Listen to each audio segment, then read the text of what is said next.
there's always going to be a Joe to mess things up for you. Warning! Joe is a piece of shit! I want to know, how would you make the best sandwich? The best sandwich I know is the Italian sausage and pepper hoagie, and this is a stupid fucking question, you fucking piece of shit. Get the fuck off the phone. I heard in China they're shoving leeches up their asses now. Okay, I might commit suicide.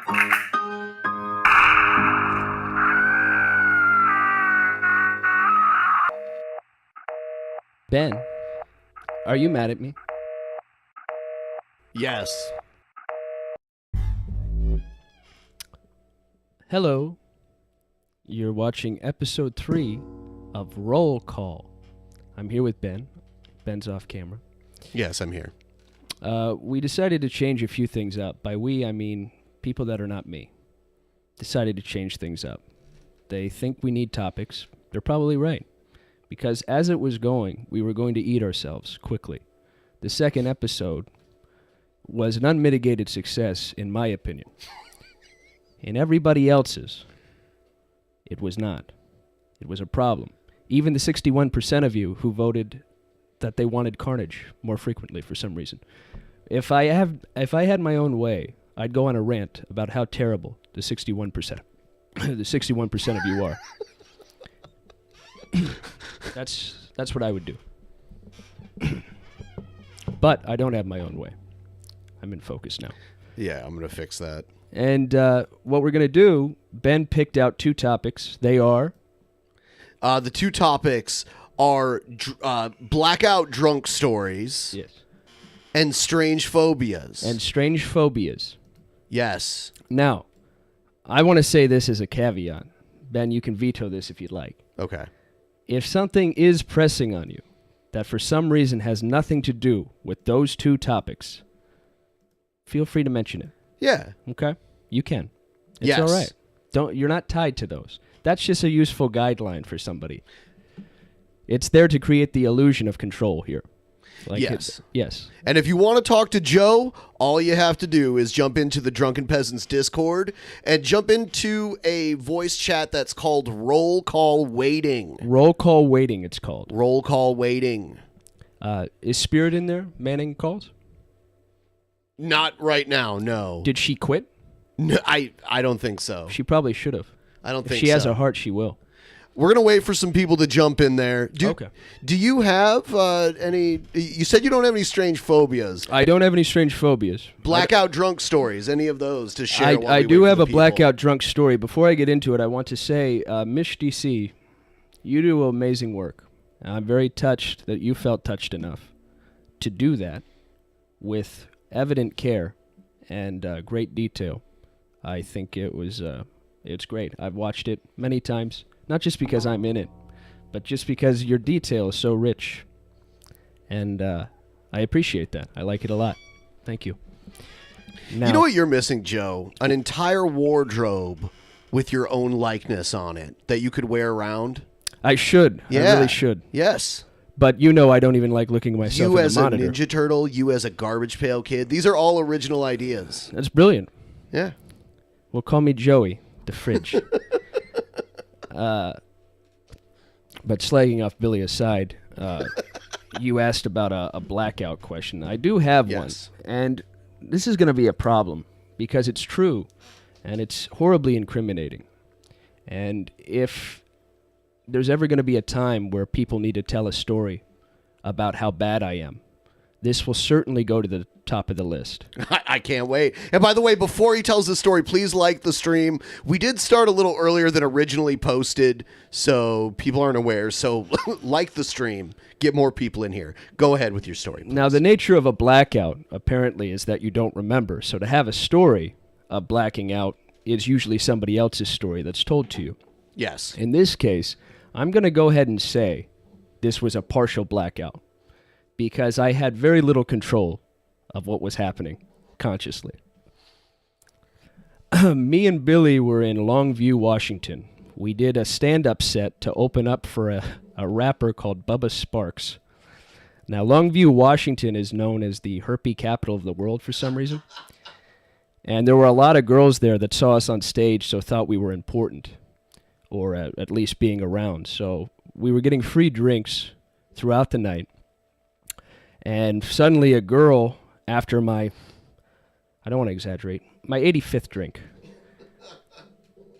dragged me up on stage to dance. So I was just kind of pulled, and then I was dancing with her. And we were dancing around in a circle and dancing around in a circle. And I don't know why, but I picked her up. And she seemed okay with it. And I picked her up, and I started walking out of the bar. Just then, some big dude pulled her out of my arms, and I kept walking outside. I'll never really know where I was going to take that girl. And that's a problem. If you ever want a story to say, there's something sick about Joe, that would be the one I'd reference. There was absolutely no control over where that was going to go. That could have gone anywhere. And she was very light. Any guesses? I don't even want to imagine. I do know that I came to about an hour later. I was in the car, still having the spins.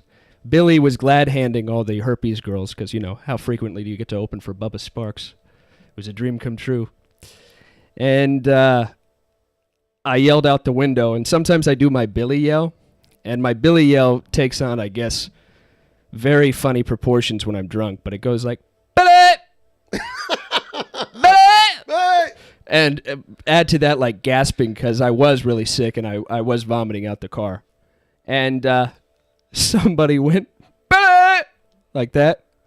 And I went, please don't laugh. Please don't laugh. Please don't. Billy! And they're like, Billy! So they're mocking me. So I get out of the car, and this is also pretty sick. The guy that I think said it, not sure, think said it, he had his back turned. I hit his shoulder, and I punched him in the mouth. And then his other friend came running up, and it was a joke how weak he was. I just grabbed his wrists like this and stared at him like a psycho. It had to be terrible for them. And then I was like, sorry, man, I thought you were somebody else. I was trying to, like, thinking that was okay. Do you think that guy that stole the girl away from you was unintentionally saving you from herpes? Maybe it was all for me.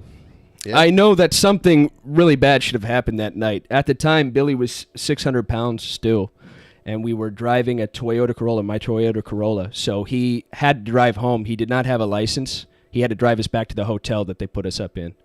And it was very awkward that was the safest measure to make. A man who could barely fit inside the Toyota Corolla and without a license. But that's how it went, and that's my blackout drunk story, since you asked. It's pretty good. Mm-hmm. I like it.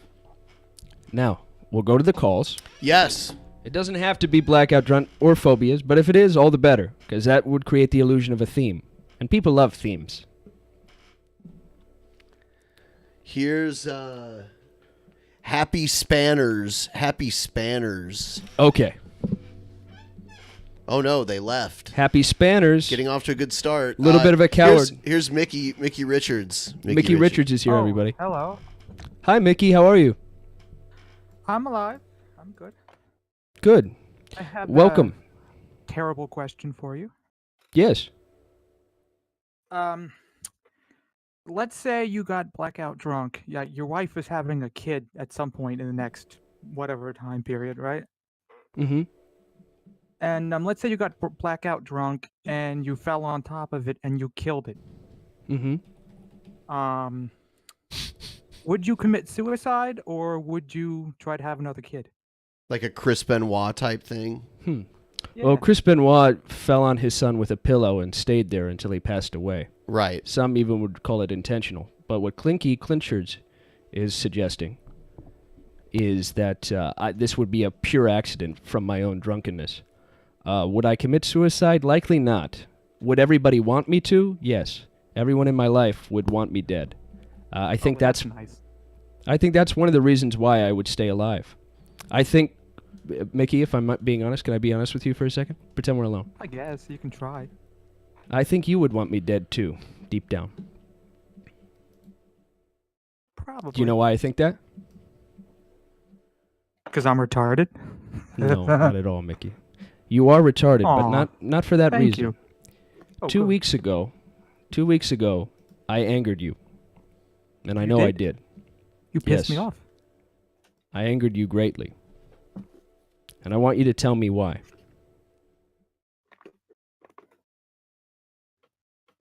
What? Is it because of how I treated you on the phone?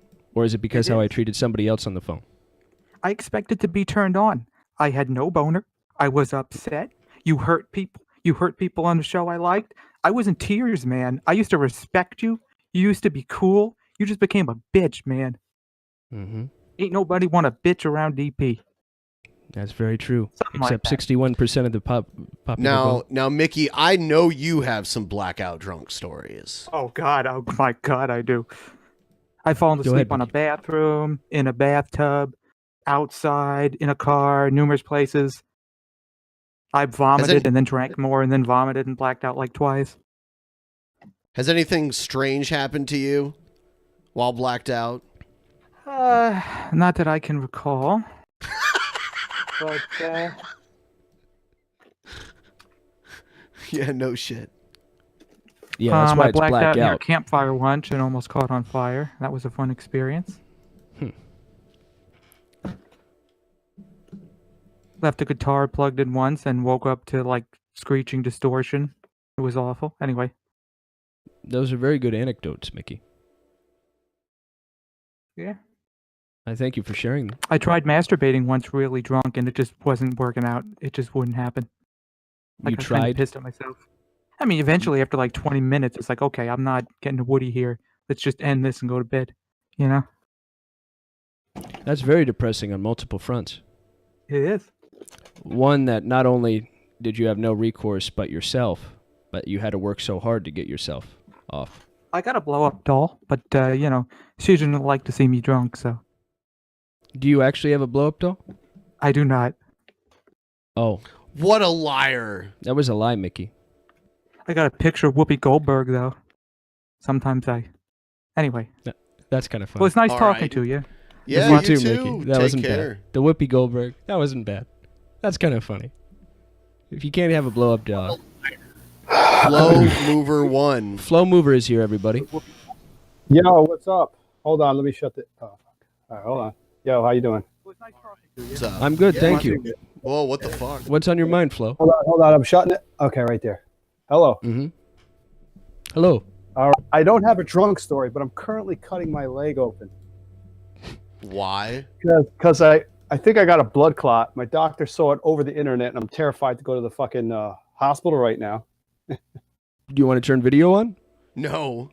I'll send Billy a picture. I'm not fucking bullshitting, but I'm gonna I do believe this and you. I'll call it. Yeah, I'm gonna do this shit and call it tomorrow. I don't know. I don't know if that's a good Yeah. idea. I advise against I know. performing I your know. own surgery. Yeah, medical procedures at home, not such a good idea. I'll tell you, I was riding my freestyle bike again, and I had a compression sleeve on my ankle, and I banged it. Instead of going home and taking the compression sleeve off, I fucking left the compression sleeve. I kept riding. I went home, then I treated it, and then I think somehow the blood didn't get out, and all that shit happened. But she saw it over the hello. She saw it over Yeah, the. I'm listening. We're doing consults over the fucking computer, and it's just. Then I'll call her tomorrow for sure, but. It's not like I'm doing like major surgery. I'm just bleeding it out a little bit, the cut, but the blood clot is. So lower you're in the cutting leg. around the cut. Take some blood. did out you of treat it? I'm not really. I put neosporin on it. Spermin? Some neosporin. You came on your leg? Some guy named I Neil will, Sperm? Neil Sperm?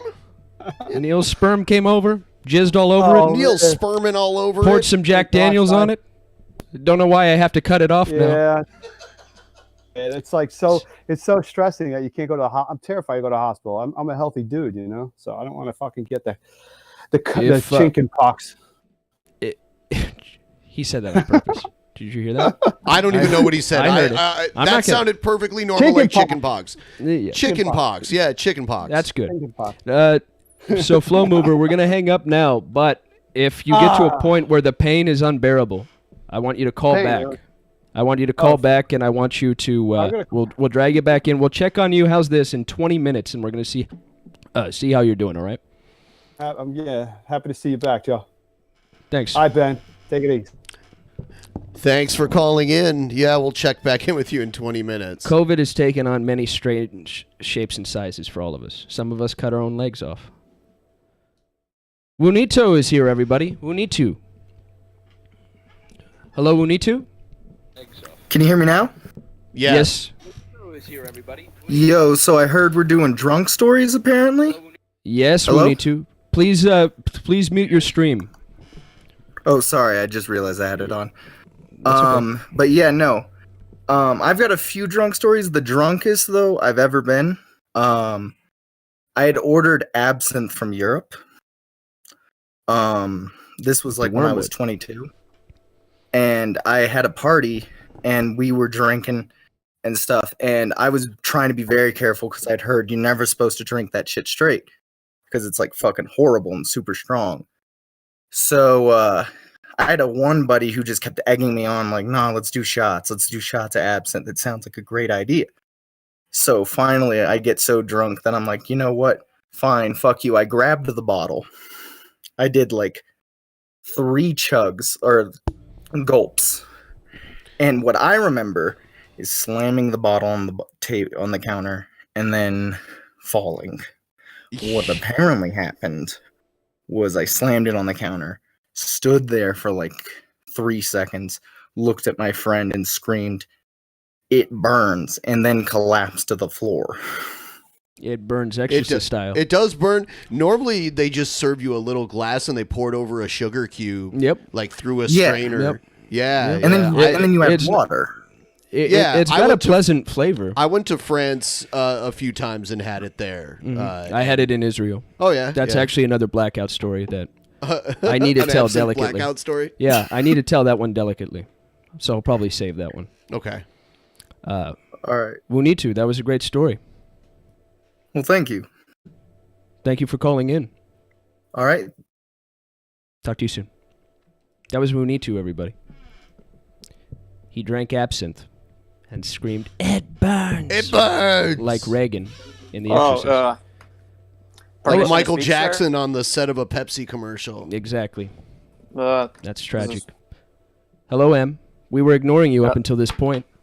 Hey, what's up, dog? Not much. What brings you on? Just, I love streaming where you can't see my face. I don't blame you. Cool. I've seen your face. Well, my face is actually pretty nice. I know, you're very handsome. That's why I can't thanks. blame you. Nobody needs that kind of attention. Yeah, if I'm getting that attention, then people are going to recognize me when I do weird shit. They're going to see me on the street and be attracted to me. Exactly. And then they're going to accuse me of the things that I actually did. Nobody wants that burden, Em. Yep. Nobody. You do. You know what'll happen? You know what'll happen? What? People will want you because other people say bad things about you. And that's heavy. Think about it. Are you thinking about it? Yeah. Whoa, that was a delayed response. He thought about it. Oh, yeah. No, because I was looking at the TV and it was weird because the lip sync. You mistook me for you, I know. Because handsome is handsome. I know what you mean. Emyon, what is your drunk story or your pressing issue? What's a pressing issue? I don't know. I'm doing some homework. Oh, that's good. There's something on your mind, though. I know that's why you were on the Discord call. Go ahead and say it. The Drunken Peasants, Joe Roll Call, whatever it's called, show. Mm-hmm. I saw it was on, so I hopped into Discord. That's about it. Do you love this moment? Are you going to remember it tonight? I'll remember it. Of course I'll remember it because it's going to be recorded here, so if I forget, I'll remember it again. I think what's going to happen, you kind of were cavalier with that. I think what's going to happen I don't know what that word you're means. going to specifically... It's like a horse. A cavalier's like a horse. Like a huge horse cock. I'm saying you have a big dick. All right? Pay attention. I mean, I Daniel. do. I mean, it is pretty big. It's not absurdly big, but it's big. What I'm saying, Emyon, is what's going to happen right after the stream is done. You are going to press the playback, and you're going to find that it didn't start from the beginning, and you're going to be very disappointed because it didn't take off until like 30 minutes in, and you would realize that your recorded part is just before that uploaded place, and you're going to wait and wait and wait by your computer for the rest of it to upload, and then you're going to watch, and you're going to listen, and you're going to be embarrassed at how poorly you came off. No, I'm And not. if you're because brave, I'm using a if fake you're brave, name. Amion, I know that's your real name. Amion, Yeah, it's not. I know my where name. you live. What's his first Derivative name? of a. It's not derivative of anything What does the except the M name stand Mitchell. for? Mitchell It's Young. derivative You of- live at it's derivative- 3223 It's West. derivative of another old username. I Don't had. dox him. Wait, what's my name? Amion. Yes. Amion, Yes, sir. I want you to call back Yeah. in 2 weeks, and I want you to tell me what you thought of this call, okay? I like it. All right. Goodbye, Amion. That was Amion, everybody. Worst call of the night, in my opinion. That was my humble opinion. If you want to call in and talk to Joe, join our Discord. There's a link in the description. You can jump into the roll call waiting room. Everyone gets a shot. Everybody gets a shot. Jump in. Do Everybody. it now. Do it now. You only have yourself to blame if you don't enjoy it. Here's Harry Rodman. Harry Rodman. I believe that's Rodman. Harry Rodman's here. Rodman. Okay, fine. The A is silent. Harry Rodman is here, everybody. And Oh, Harry. hey, Joe. Hey, Harry. Thank you for calling in. What's on your mind? Hey, I was just wondering, do you guys think that free will is an illusion? I was just thinking about this. From a certain perspective, of course it is. But from any reasonable assessment that concerns you and deals with you being a good person or striving to be something better than you are, it's the most useful illusion you have. It'd be ludicrous to say you're blameless for everything, which is partially what free will, if taken to its logical conclusion, suggests. If you look at the study that proved it, 1984 in France, those little fairies, just basically said that the neurons fired a few milliseconds before the conscious decision to do it. That doesn't mean that free will is free, but it means it can be bought. Let's say you plug your subconscious mind filled with something else, and you prime yourself to operate at a higher level all the time. That will was bought. It seems independent of you, and by all accounts it probably is. All the best stuff happens without you realizing it, or without conscious control. That doesn't mean that will didn't at some point play a role in it, for all we know. Understand, Harry? Yeah. Wow. I've just been thinking about this a lot. Me too, Harry. We're getting very philosophical in here right now. Harry, if it's useful to That's you, true. keep it. That's what we all do. Do you understand? Hell yeah, man. I like you, Harry. You're a wizard, Harry. You too, bro. Thanks for calling in. I'll talk to you later. Thanks, bro. Here's Donnie. Donnie Danko. Welcome, Donnie. Hello. Thanks for having me, guys. Yeah, our you? pleasure. Yeah. I'm doing very well, thank you. Quick survey. I'm asking both Donnie and you, Joe, and the people watching. Background music or no? For this stream. I'm very comfortable with the lack of it because Okay. I think what a lot of times background music is an attempt to desensitize us and to really keep us away from the edge of the abyss. Okay. Silence is the entryway to the edge of this abyss. It's part of the reason why you feel so uncomfortable when you're watching me is because I pause a lot. Yeah. And I I love agree it. with everything Joe says. Thank you, Okay. Donnie. Everyone's saying no. No background music. Yeah, we don't need it. Donnie, what's on your mind? Well, I was going to call because I'm having some relationship trouble, but I saw you have a topic picked out. Strange. No, phobias Donnie, that can wait. We'll talk about the strange unless the phobia ties directly into your relationship trouble. Let's first talk about your relationship trouble. Lay it on me. Okay. Well, my wife, she's actually telling me she's not attracted anymore. To you? She's saying, yeah, we can't make love anymore. And she told me like, I got to learn how to fuck like Joe fucks. And so I was calling to ask you, like, what's your, you got any tips for the peasants? That's a great question, and I'm glad you brought it up. Now, your wife knows something. It's certainly not that I'm handsome. Very few people know that. I try to tell everybody, but they don't believe me. It's something else, and that else is intent. Making love has very little to do with technique. It has to do with a single-pointed focus on pleasuring your partner.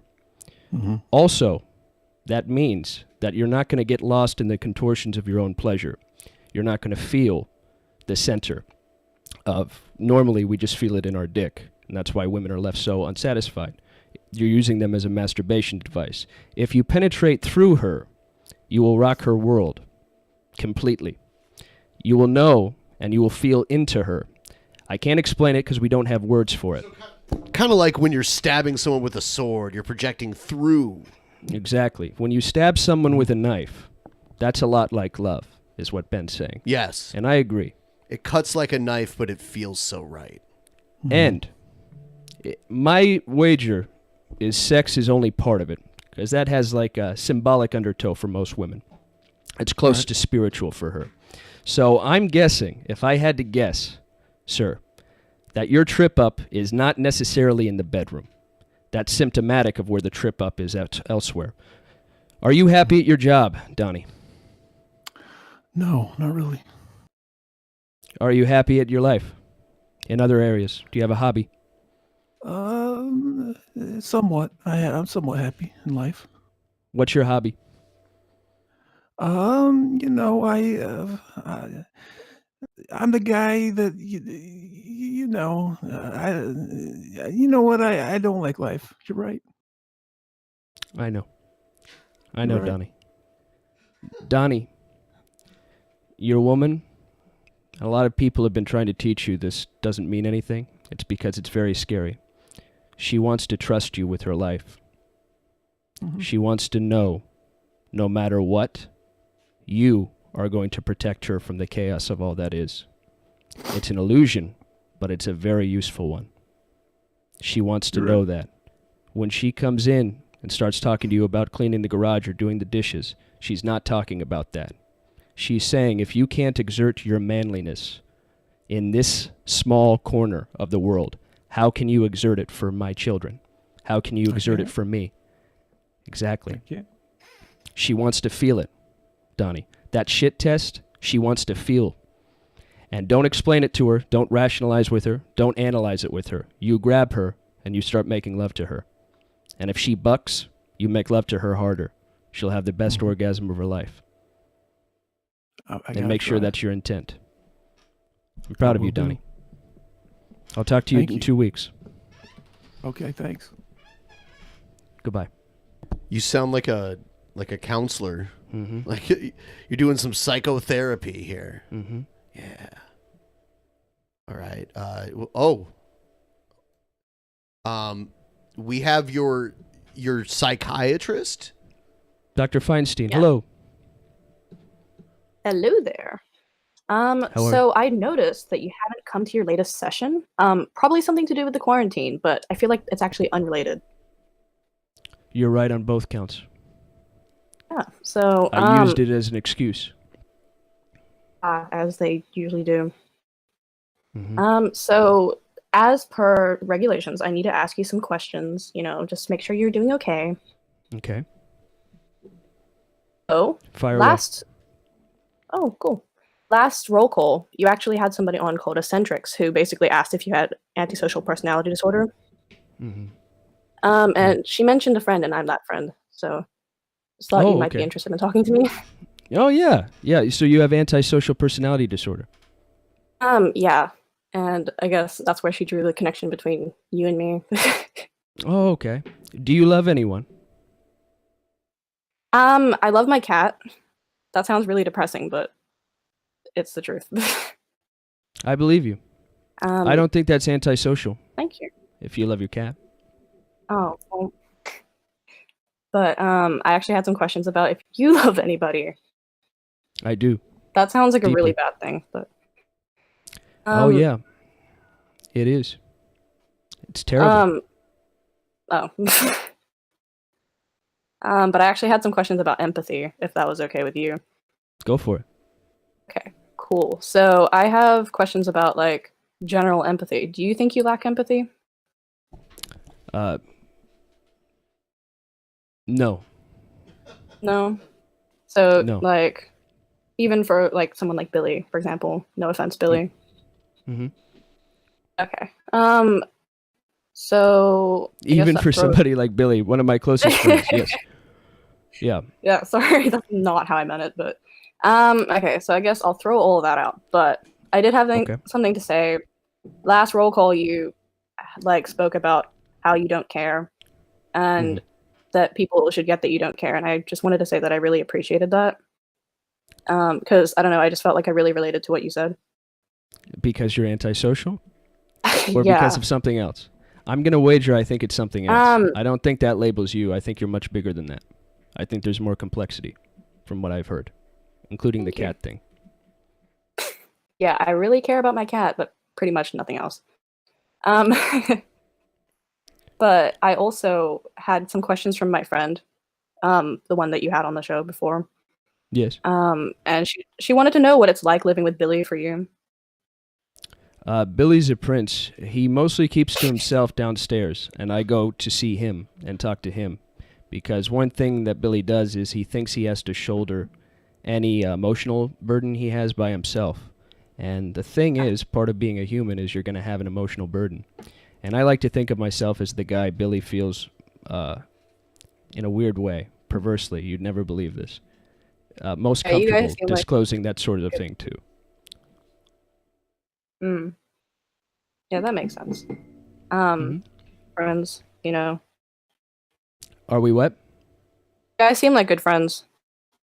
We are. We're very close. I love him. So. Oh. I had one more question, by the way. My friend wants to know if the Joe show is canceled because she really loves it. She really loves you. She'd be really disappointed if it was.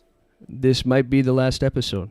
No one knows. It could go anywhere. It could get really dark really quickly, and everybody might collectively decide that this is it, and it should be it. Oh, well, if it is, I really appreciate what you've done so far, and, you know, you've made lots of people happy, so I guess that's all I really wanted to say. Thank you, Doctor. You're welcome. I'm going to let somebody else have a chance now. Thanks for calling.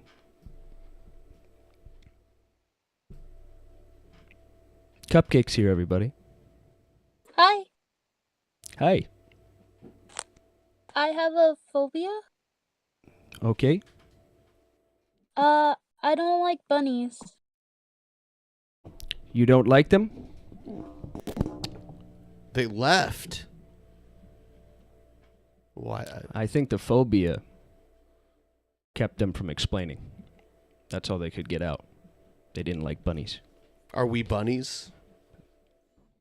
Yeah. Hi, Mojo's here. We're cute and fluffy. Hi, Mojo. Hi, Mojo. Going once.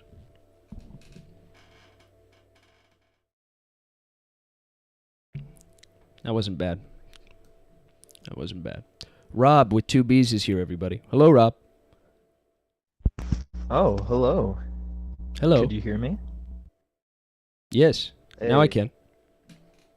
Yeah, I was actually trying to get in last stream, and then I kind of new to Discord. But anyways, on to random questioning, I guess. Okay. Do you meditate? I do. How long do you usually meditate for? It can be anywhere from minimum of 5 minutes if I'm seeking a distraction to just 2 days ago. It was most of the day. What style of meditation do you do? They call it shamatha or breathing. I've done transcendental meditation and like the regular mindful meditation where you. Yeah. Yeah. Yep. Well, I've Do you come have a to the- mantra? No, I don't. I've come to the conclusion that everything can be meditative, and if it's not, you're forcing it. Anything can be meditative. So, in a sense, I try to meditate all the time. And Well, I'm it's not always good to successful with clear that. your mind. Yeah. I'm not at all successful with it, but that's part of it. Well, I guess the more you do it, better chance you have. Yeah. I don't know. On to another question, maybe. Sure. All right. What's your perspective on like good and evil? I guess. Is there one? Good and evil. Yeah. One of the most elegant explanations I've ever heard, and it's a lie, but it's decent enough, is that oftentimes what is evil is something that would be good in a different context or at a different level. So, for example, a certain amount of medicine is healing. Too much of a medicine is poison. I think that could be said for a whole lot of things that we call evil.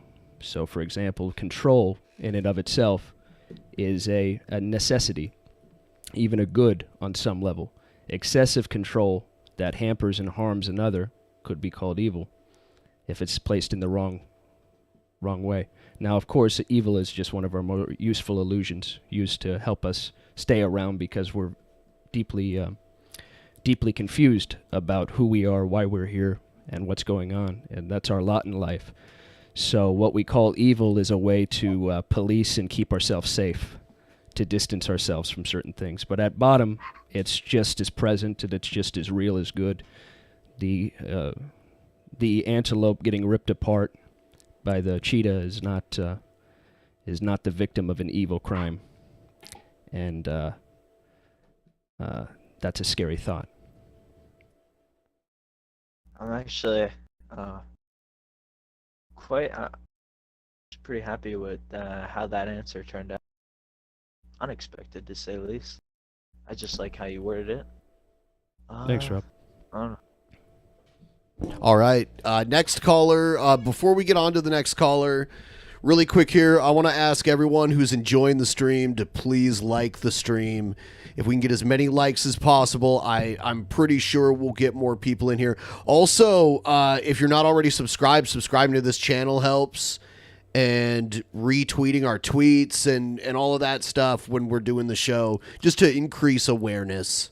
Be sure to dislike it if you don't like it, too. Sure. You got to be honest. That's an important thing. Sure. If you really don't like it, if you like it, then make sure to like it. And maybe it's worth hearing, too. So if you don't like it and you have a really good reason why, go ahead and call in. Yeah. That always works, too. Mm-hmm. Next caller is Boris de la Pendia Reada. Hello, Boris.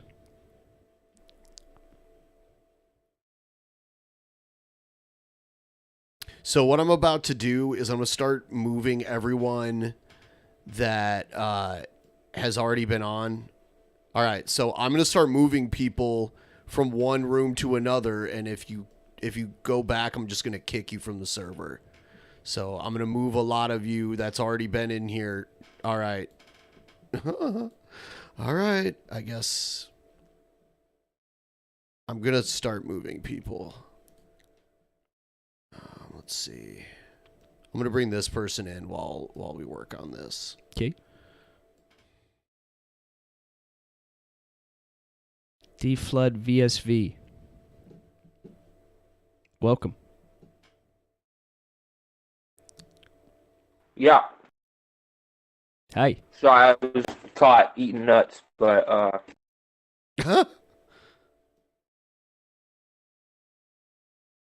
Thanks, Allegas. You're eating pizza? I was eating nuts. Oh, eating nuts. All right, take your time.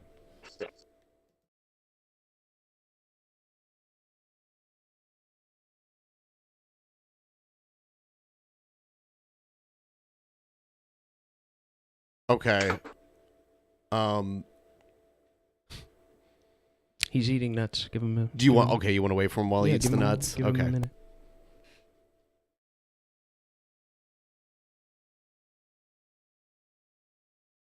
It's nice of him to do it without the mic on, because that could be very annoying, hearing the crunch. Oh, God. He must be done with his nuts. He left. He left the call. Some people are afraid to eat alone. He was eating nuts. Hello, Lord. Hey, what's up? Okay, I'm so just do you enjoying it. remember that time in like battle cam where you were in that trailer with like those other four guys and you almost got like shot or stabbed because you were threatening them? Yes.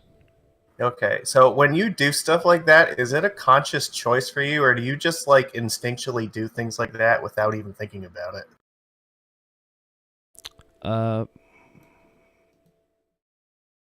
That's a very personal question. It is. It would ruin so much if I answer it, depending on what your perspective is, because we all have our favorite view of things, and my opinion, I think, is just as valid or invalid as anybody else. I have a view of how it happens and why, but I think I'm wrong. So if we can acknowledge that I think I'm wrong, then I can explain to you how I feel about it. Okay? Yeah, sure. All right. I detest anything obvious, and anything that fits something that we already can safely categorize as something we've seen before. And even if I'm doing something typical, because I'm not very creative, I try to do it with just the little tinge of difference that puts people in doubt of what the true concept is. So if, for example, I ran into an RV with a knife, it's very funny, not if somebody gets stabbed, because that's a risk. That's a terrible risk, actually. One many feel is not worth taking. But I do feel it's worth taking, and it's because the moment Blade says, "Can we just hug it out?"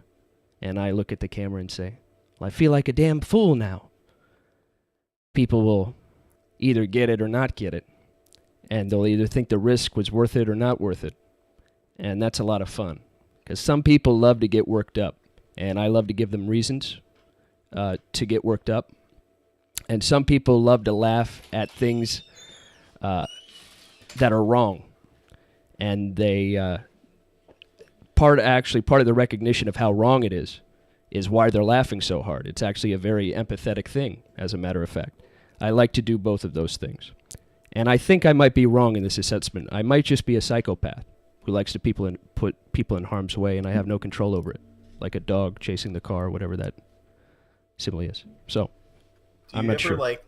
Do you ever look at the consequences of those decisions first and be like, you know what, maybe this isn't going to be worth it if I end up getting stabbed because of this or shot? You have to, right? You have to say, I might get stabbed here.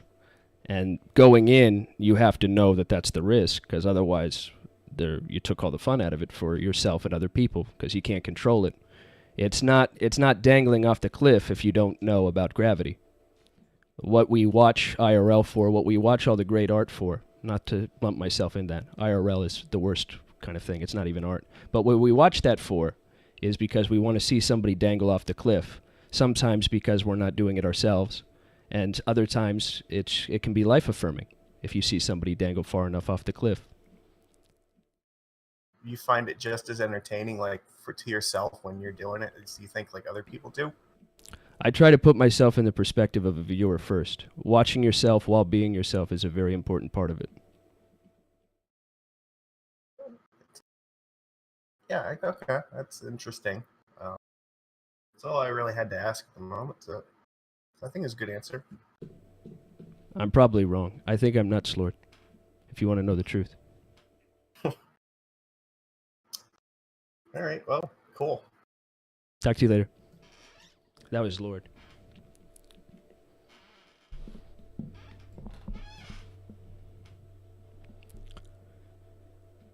MTY5, Boris Del Norte. We already gave them one chance. All right, they're catching a ban. At least he changed his name. That's adding to some content.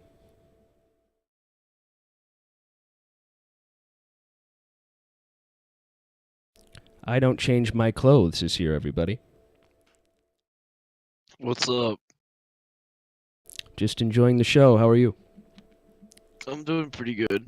How's the show going? It was actually great until 5 seconds ago.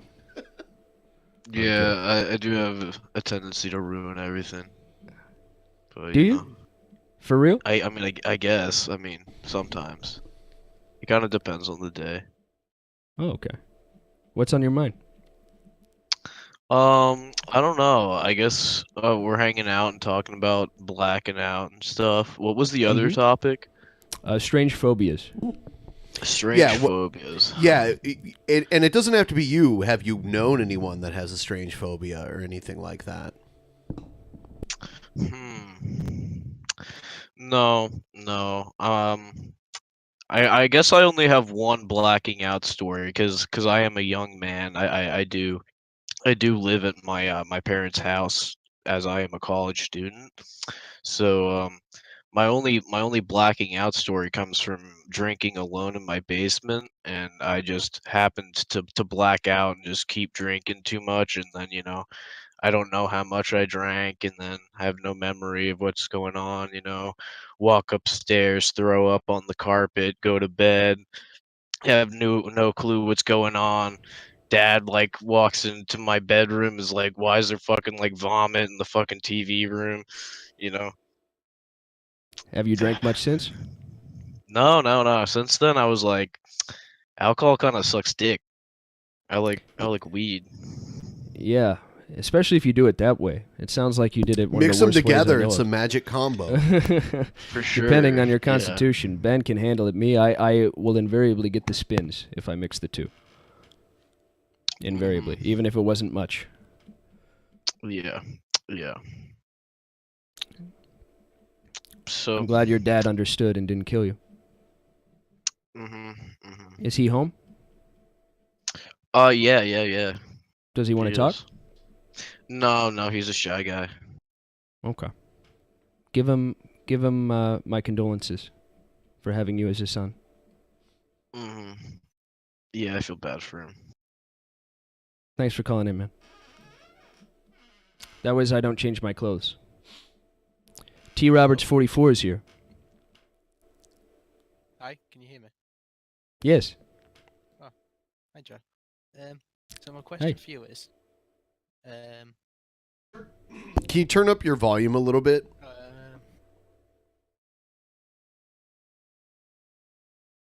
I'll make an attempt. Okay. We'll wait here. No. I'll tell you what. You get that figured out, and I'll bring you back in a few here. Waffles is here. Hello, Waffles.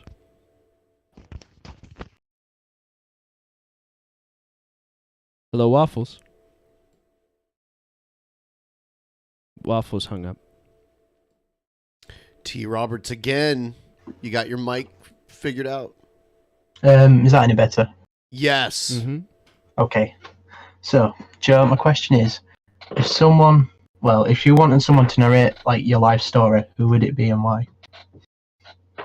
If I wanted someone to know my life story? Narrate, sorry. Oh, someone to read? Yes. So. Oh, narrate. Narrate. I'm sorry. Sorry about that. To narrate my life story, I would want it to be some sort of interdimensional alien being that's disembodied from anything we would call a body, and is giving it to an audience of no one but itself, and it's just doing it for its own amusement.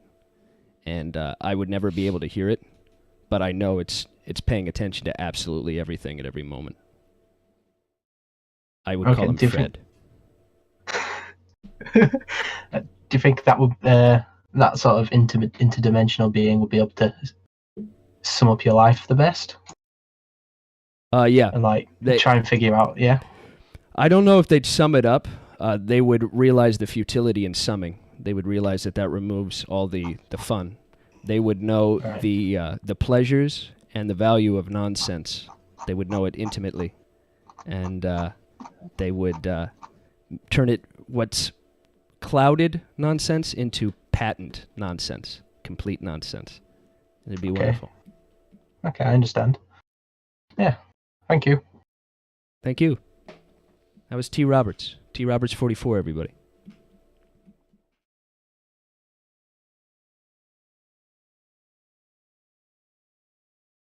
Hi.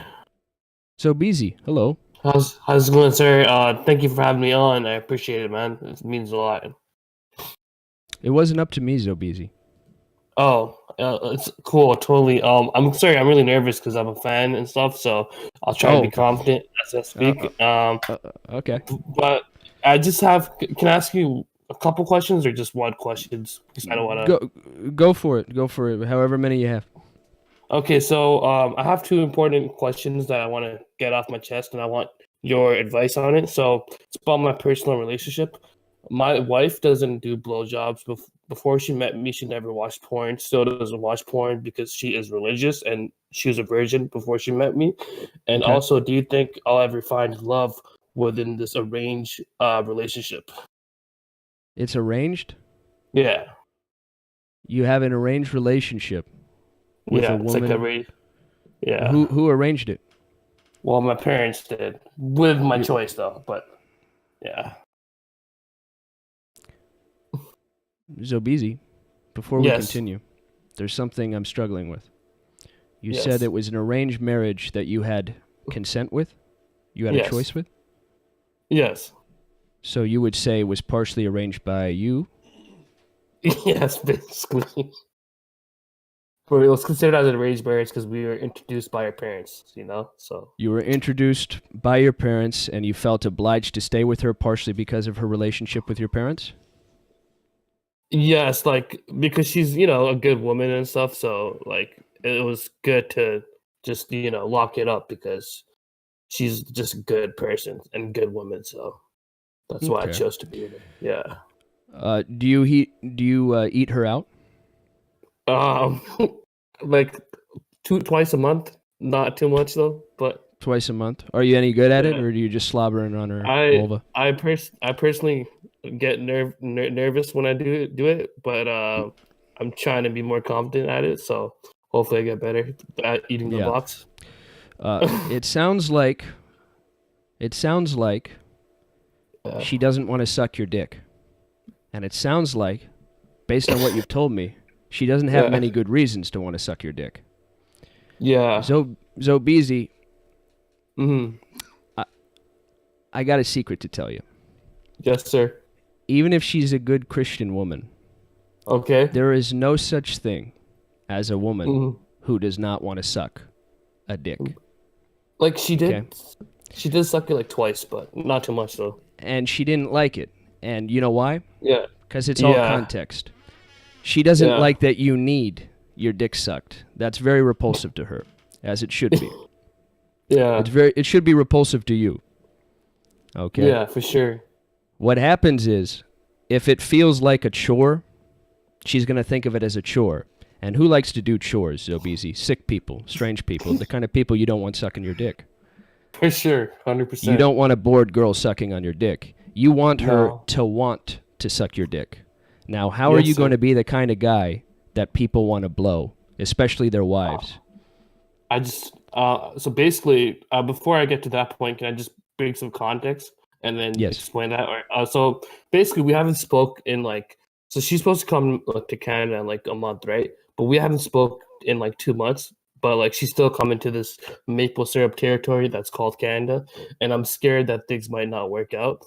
But when she comes here, so I think the only way that I gotta impress her is if I become an alpha, because currently I'm more like a cock beta type individual. So Alpha, beta. I don't know if those terms are going to help you. I Okay. will say that there is a little secret to Mhm. another little secret to relationships. Pretend we're alone. Yeah. Actually, don't listen if you're not ready, because it'll change Okay. everything. Okay. yeah, I'm Zobeezy. willing to hear. Yes. Zobeezy. When a woman finds a good man, Mhm. it's not the same thing as a man finding a good woman. A man falls in love differently. It's literally a fall. It's kind of almost a Oh. love-sick, love-lorn feeling that's bigger than him when he does it.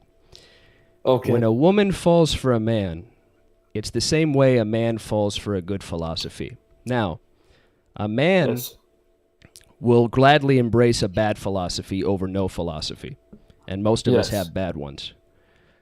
And a woman, so too, will take a bad man if there's no other options, or a male impersonator. But there's a little key behind this. Yes. It's a eureka moment for her. All of a sudden, she sees something. Why? Because as a man, you can see directly into the metaphysical if you so choose. You're very drawn to it. Even when you're 24 hours old, if you're given a choice between a human face to look at and a foreign machine, you'll look at the machine. They've done studies, and they show the boys will look at the machine. They're drawn to systems. They're drawn to things that are not necessarily seen. A woman has a hard time caring deeply about something she cannot hug. Okay? Not all women. There's many women with very masculine sensibilities, so don't take these terms too heteronormative and because you're blocking yourself from a very important point. The important point is it's a eureka moment for her.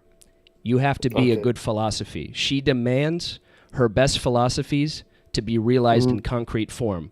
Otherwise, it's just masturbation. Otherwise, it's just talk. She wants to feel something she hasn't felt before, and she wants it realized in you. Now, after that happens, she'll gladly blow you all the live long day. Always. But you need to be that person first that gets blown. And that guy who gets blown, first off, doesn't care if he gets blown or not. That's the first thing. Let go of that. Let go of that first. And you said you're worried that it's not going to go well. Okay. Okay. Because you don't love her? Or because she doesn't love you? Well, it's hard for me to love anybody when I don't love myself. I never really loved myself at all. So, it's, it makes it difficult for me to love anybody else, Yep. Love is a slow glide into forgetting. You can do it and relax into perfect trust, but you'll find that there's a lot of sharp edges, and you'll only recognize them by cutting yourself on them. And, it's a skill just like anything else, but it does take a lot of forgetting. It does take a lot of self-forgetting, and everything you think you love about yourself might have to go by the wayside for a second. Then you'll see a particular kind of freedom that's only realized in love. That's why love is really the only thing worthwhile. And it's why it's so heavily blocked, and we have such fancy excuses to keep hatred up, whether it's because we think our suffering is worth more than everybody else's, or because we want to pigeonhole somebody. We're looking constantly for reasons not to love. We're constantly on the lookout for it. And it sounds like even in your own home, even with a woman that you're supposed to love and that's your only task, you're finding very good reasons not to love her. And for sure. Likewise with her. For sure. Well, dude, that was probably the most amazing thing I've been ever told, even compared to my own father. I feel like you're my father, so thank you, Joe. And, it's been an honor to talk to you, sir. And also, just my final message is to all the viewers, and I love Joe also. Pit Monk, my dog is dead. Take it easy, Joe. I love you, bro. Love you too, Zobizi. That was dark there at the end. Did you hear that, Ben? No, I did not. Good. It would have bothered you. Sketch Blakely's here. Oh shit, I'm on. Oh, that's fun. Yeah. Alrighty. Okay, so wow, now I'm nervous, but heads up, everyone. If you join the waiting room to be on roll call, you'll end up on roll call. So you should be ready to be on roll call.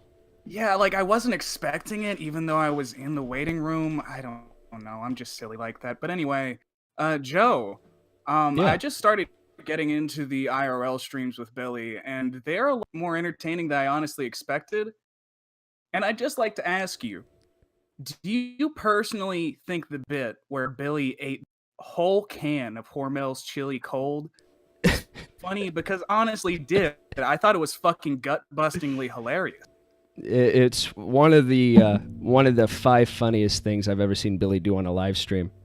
And what made it funny was most of it seemed to be unintentional. Not because it actually was. He did intend it to be a funny bit. But we're so accustomed to seeing a fat guy scarf down whatever he can that it almost appeared as though he forgot himself completely and his gluttony took over. And what made it so funny was the donation in the comment after that said, Billy has such a terrible relationship with food that he'll sacrifice his one job, devotion to comedy, in order to scarf down cold chili from a can. That placement is what made it the funniest. That's why we laughed so hard we cried. It's just And how he was like, meta well, now I feel like an asshole. And was that not funny? I was like, no, it wasn't funny at all. That's why it was so funny, because it wasn't funny. We just felt bad and sad, and it wasn't until somebody had the courage to put it into words that we didn't even register at a conscious level. We were just kind of ignoring. We wanted to look away because he was having way too much eating that fucking chili. We're like, this is obviously not for us, Billy. This is for you. And when it's somebody comfort pointed that out, we cried. He I'm gonna be recently honest, gave though, I was me a laughing can of the Hormel chili. Oh, really? Yeah, right there. New sponsor. Yeah. Or more chili for when you're on camera. Man, I suggest getting that bread though, boys. That might be a good sponsor. I mean, Billy's already got the big guy. Just go for it. Yeah, the ground's But yeah, already it was set. nice being on the show. Thank you, Sketch. Have a wonderful night. Thanks, you too.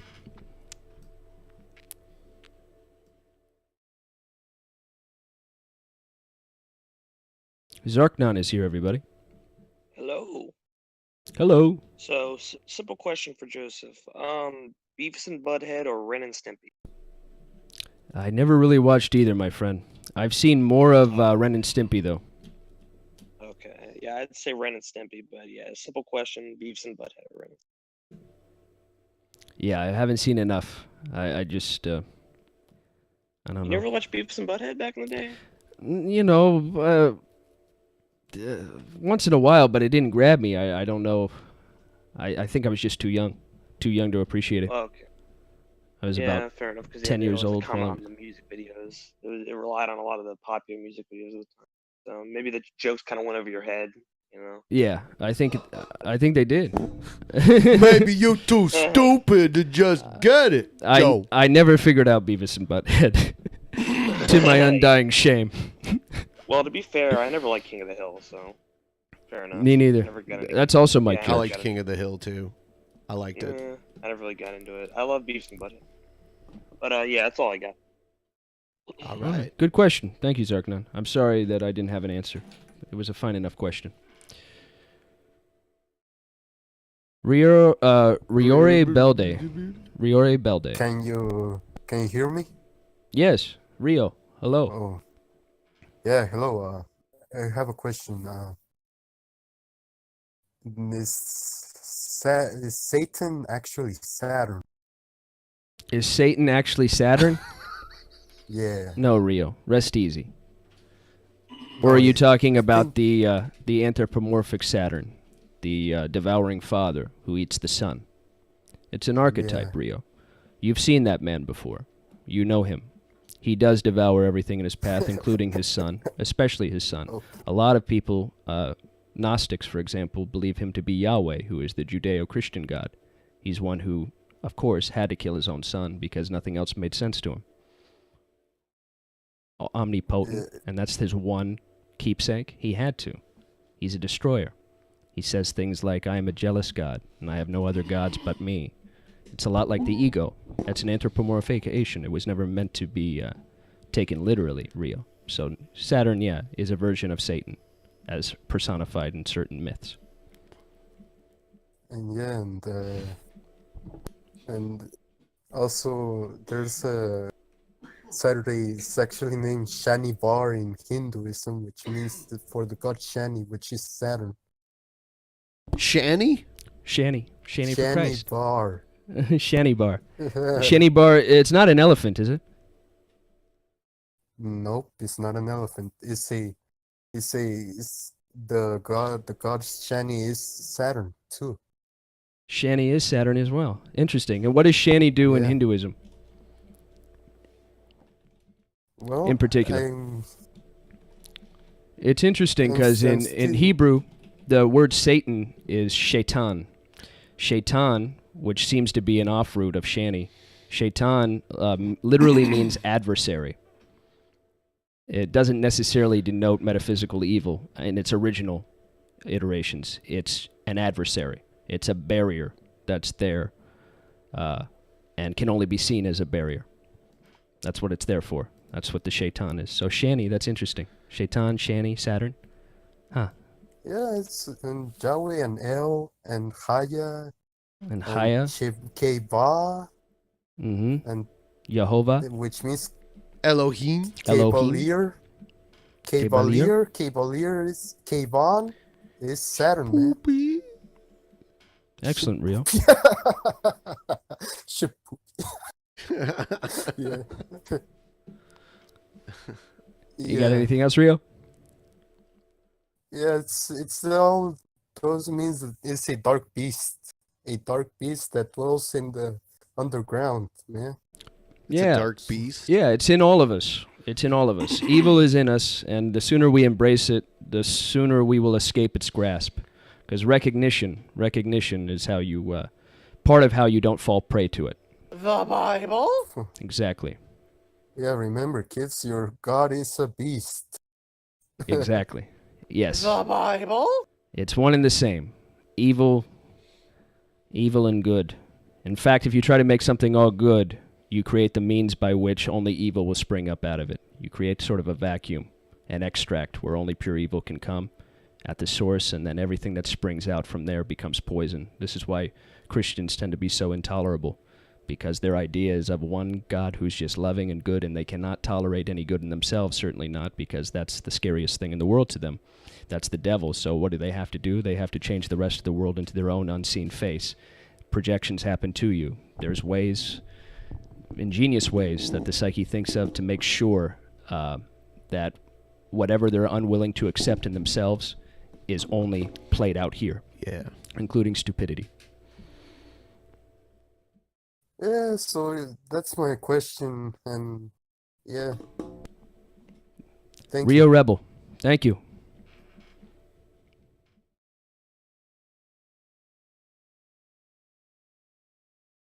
DJ. Hey, what's up, Joe? Good to have you, Stens. Thanks for the words of the wise 2 weeks ago. Of course. So, from what we've learned, what we've been fed from the mainstream media for the past couple weeks, from corporate bigwigs like Billy the Fridge and BENPAI, is that you're a piece of shit.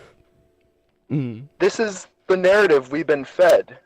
You are probably the most persecuted person on Drunken Peasants history. More than Brett Keane. Okay. More than him. You think so? So No, persecuted. that's not true at all. So persecuted, 39% of the audience wanted you gone. Joe, you That's are a not bad. hero. You Is are that a how- hero, Joe. You can only be You're a hero so if there's brave. persecution? You might be right. You might be right if there's only a heroism with persecution. True heroism. But I think what we actually did, DJ, and this is kind of a secret, I think what Ben and Billy conjured up, maybe with some help, is the notion that a great way to sell a book is say, don't buy this book. I think maybe that's a part of it. Expert level marketing right there. Yeah. That's what it's all about. You are a good expert at that, Ben. I give you props, BENPAI. But Joe, you're a hero. Thank you for Thanks, taking my Stan. call. Thank you, Stens. You're always appreciated here. I like you very much. You're a pro. He's a pro poker player. Did you know that? Oh no, had no idea. Yeah, he made me feel bad about Bashing Rounders, a film that I actually kind of like.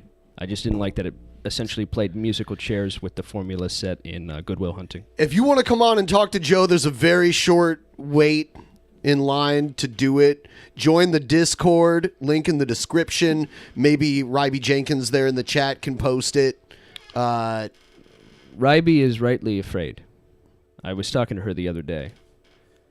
Jump into the roll call waiting room. Join the Discord roll call waiting room. Get in there now. Do it. Oh, we got Spirit Flame and Alicia both sharing the link as well. That's very sweet. So much link representation. That's very sweet. So much link. Alicia, I'm glad you came around. Yeah. Spirit, welcome back. I can bring Spirit on for a second while we're waiting for more people. Okay. There she is. Hi. Hi. How's it going? We're having a blast so far, Spirit. It's been very mellow, and very few feelings were hurt.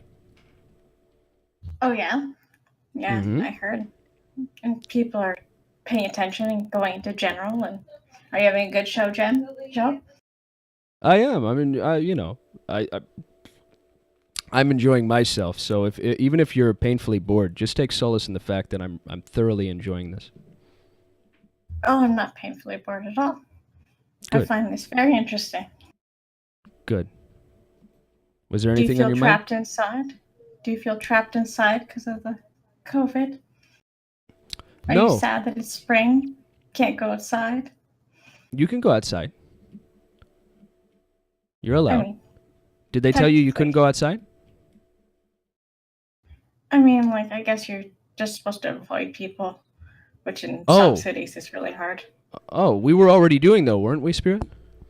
It's amazing. Yeah. They're not giving us anything that we weren't already doing symbolically or metaphorically. For example, it's always been a requirement to wear a mask out in social existence. They used to call it the persona. Now, wouldn't you know it, we have to do the physical manifestation. We have to, as part of this social contract, wear a physical mask. It's an amazing little synchronicity there. We also have always kept more than a healthy distance with people, especially when we had more means of being connected in other forms, like by the other mediums. We become more and more distrustful of one another. So we've kept a further and further distance. So it's a beautiful irony, even though that's the wrong word, that we have to now stand 6 feet away from each other. We were already as far away from each other as we could get. And, Today at the store, I was telling somebody I tried to put down a bag full of groceries, and they tried to grab it from me, and I'm like, I did like this shit before. It's like, you shouldn't have been doing this shit before. Why the fuck Yeah. are you doing it now? Like, you don't grab the bag before I put it down. Like, I'm Right. just gonna drop it on you. But people are They- still stupid, so. They were desperate for the connection, though, Spirit. They were desperate. Sometimes that rules out. Sometimes people need connection more than they need safety. That's why I'm opening up a kissing booth downtown. It says, "Fight Corona with love." It's wildly unpopular so far. Well, No it's kisses. the most problem that we have here in Canada is that we're too nice. So when I was trying to like get somebody to walk on the sidewalk, I like was going over to the curb, but they're going over to the curb, and I'm like, no, you stay on the sidewalk. I'll go on the curb. And they're like, no, you stay on the like. And I was like, You're both overly we're apologetic. too nice, and it's not helpful. It's not good at this time. Like, it's like, no, you have to stay on the sidewalk because only one of us can go on the curb. I suppose so that that's we true, but don't pass each other. it's excess of politeness. You know what you should do next time? Just kind of do-si-do with each other. Spit in the eye of COVID. If you Yeah. get it, you get it, and you were a soldier. You died for a good cause, Spirit. It's the same when, like, you know, we're trying to hold the door for people, but then we're like, oh no, we can't do that because then they'll pass us. Exactly. So, like, in Canada, we're having issues because we're too nice. So the social distancing is just a little hard for us because we're too nice. Yeah, I'm having a similar problem. I'm just such a sweet pea. I just want to go up to people and hug them just because I see them. And everybody's like, get the fuck away from me, you weirdo. You weren't doing this before the illness. And I suppose they're right. Wow. So you're saying you're a sociopath. Why? You can kill someone with kindness, Spirit. We have a lot more callers in line now. Okay. Ever since we Bring put it more out in. there. Spirit, you are All a right. hero. All right. Spirit brought them all in. Stratos, Hey, Joseph. welcome. I called in like in roll call number 1, and I asked you to pick me up from Costco. And I was Mhm. wondering, what is your excuse of not picking up from Costco? I had several. One, I didn't think you were actually at Costco. Two, when I considered it, I thought you very well could have been at Costco, and I didn't care. Three, you have the anime picture on your avatar, and I already told you what I thought about you in week one, Yeah. didn't I? Didn't I? Yes, you did. Exactly. You think I want that kind of person in my car with me, Stratos? Probably not. Exactly, Stratos. So you can stay at Costco, make your home there, convince people you work there. You get a lot of good benefits, I hear. Okay, I'll just do your plan of your plan, like working in Denny's, but you don't actually work there. You just live off the scraps. Kindness of I guess. strangers. Exactly. Government cheese. Thank you, Stratos. All right. We did get one Streamlabs during this stream, and it was they're asking, does donating during the roll call count towards the goal? Yes, it does. Yeah, the goal for this week starts today. Just curious. Also, hello, Joe. Are you afraid of anything of heights or any form of heights? I used to have a little bit of high anxiety when I looked down, and I don't know when or how it happened, but I stopped having that. I'm sure it would start up again if I tried something like bungee jumping, something to test it. But yeah, no. Thank you for the donation. That gets them closer to the goal.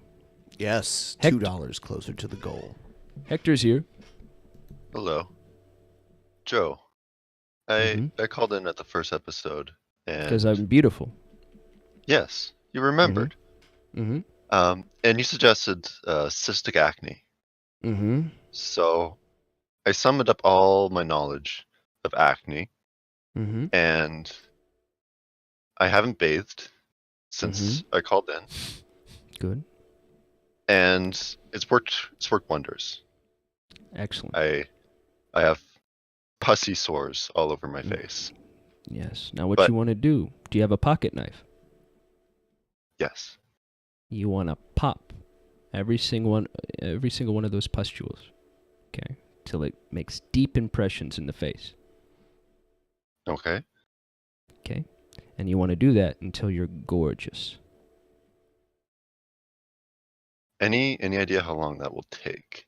Because nobody wants to be near me right now, and that's great for this whole social distancing thing. But yeah, once this is over, it would be nice to, meet a woman or somebody that looks like a woman.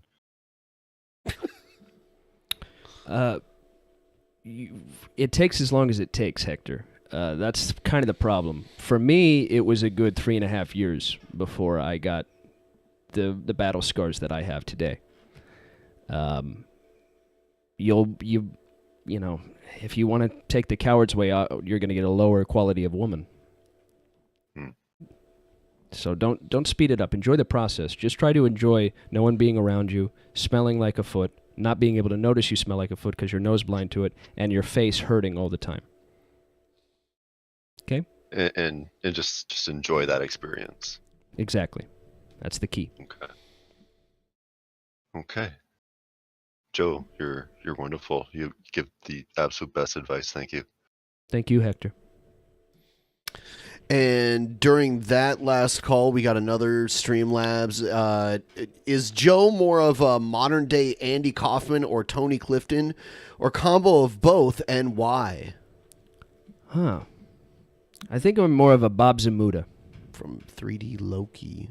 Bob 3D Zamuda. Loki. Bob Zamuda. More of a Bob. I'm the guy behind the guy. I don't really have any notion of role playing or being anything other than completely myself at all times. Bob Zamuda. That was very sweet for the 10. Hello. And is here. Hello, And. Hello, Joe. Hi, Joe. So, I'm currently in college and stuff. I'm wondering, what's your opinion just on the shit show that is basically college? Ah, college. College is like any other tool. It's what you make it. I decided not to go because everyone I knew did it. And I was like, we got to test not going. It turns out the worst people didn't go, and that included me. Okay. But if you had gone, sorry to interrupt you. If you had gone, do you have any idea what your major would have been possibly? I'd probably just learn about things I've always been curious about, but didn't have any interest in exercising it for any end. So Chinese calligraphy, ancient Chinese calligraphy. Very nice. Because they had a very interesting view of abstraction, it had to be at least 4 layers deep to be pure. And Lao Tzu wrote an amazing piece called the Tao Te Ching. And I realized that much of what it takes to understand the Tao Te Ching is found in the abstraction, the form itself. So I would really try to understand not just aesthetics, but the study of form. I would do my best to become visually literate. So typography would be a big part too. All right, I understood you saying typography at the end, but I'll say I didn't comprehend what that whole stuff was because I'm an engineering major. Oh yeah, that'll do it. Sorry about that. Yeah. I'm small brain when it comes to anything other than a brick, putting on a brick. That's good stuff, though. We need you. We need you more than ever. Yes. Yeah. If college for your kind, that's where you need to be. I don't know what you'd do without it, and that's not an insult. That's honest. Thank you. Thank you, and.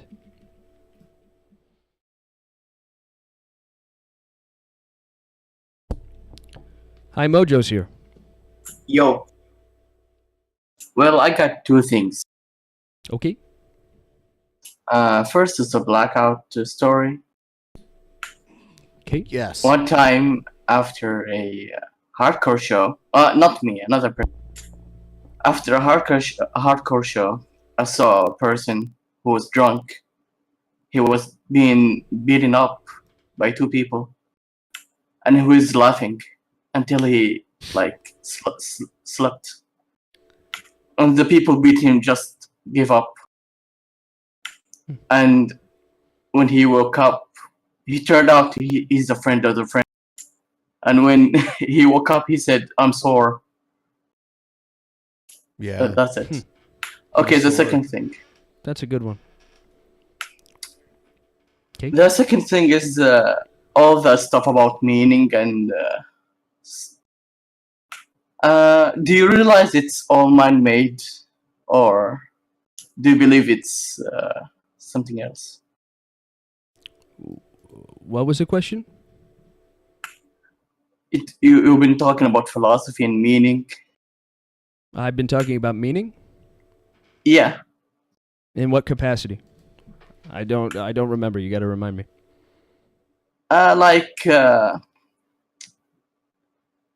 The stuff about Satan and Saturn and. Was I talking about meaning there? I was talking about ancient meaning symbolism. or archetype. Oh yeah, symbolism or archetypes. Yeah. Do I realize it's what? Man-made. Yeah. It's and it's not contorted real. to our. Yeah, it's contorted to our perception of things. That's why they're there. Nobody thinks up myths because they're real. They're myths because they create an archetypal image that we can all universally understand. So if you think Cain and Abel is about the first murder, you're a moron. But if you realize that it's about the first revolution, which is to say, in its purest form, the negation of hierarchy, you've understood something very primal. Because that is the key, the kernel behind all revolutionary thinking.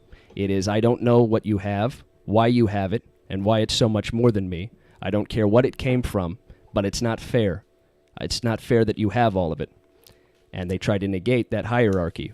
Now, of course, Jews have a very particular view of what they believe that to be. They believe that to be a blessing from an extraterrestrial, supernatural figure above them that obeys. Now, those of us who actually understand the mind a little bit more know we don't have any use for that. It's too far away from the life that we live in. But revolution and revolutionary thinking is everywhere. The negation of hierarchy and the attempt to make that among any lines, including thinking that the hierarchy is resolutely, innately unjust, is something that is very key and lies very close. I think what you need, High Mojo, is to understand what myth is first. It has nothing to do with historicity. That's a very new concern of ours. I don't think these books were written with that in mind either. That's why they're so elegant, and they have all the best mythology has survived this long for a very good reason. If you know how to read it, you can get a lot out of it. If you don't, it's going to be a poison in the belly. Didn't we talk about that earlier, about the evil? That's putting someplace where it doesn't belong. The Bible doesn't belong as a guidebook for The Bible? as a historical guide. It's not a history book.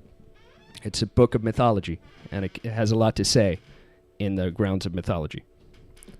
The Bible? Okay, but just your that thing about revolution, isn't that your interpretation?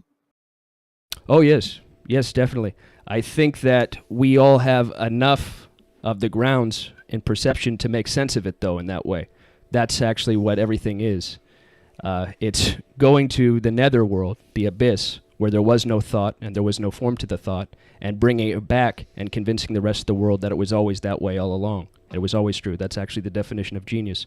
That's why all of our, for example, high maths are more a matter of invention than they are discovery. It's just that they're fastened to the world a way in which we can understand. And from that point, you can influence all thought that was and all thought that can come later. It's as close to God as you can be actually. But yes, I do know. That's my interpretation, but it can be yours too, is what I'm telling you, High Mojo. Let it in. Okay. Thanks. Thank you.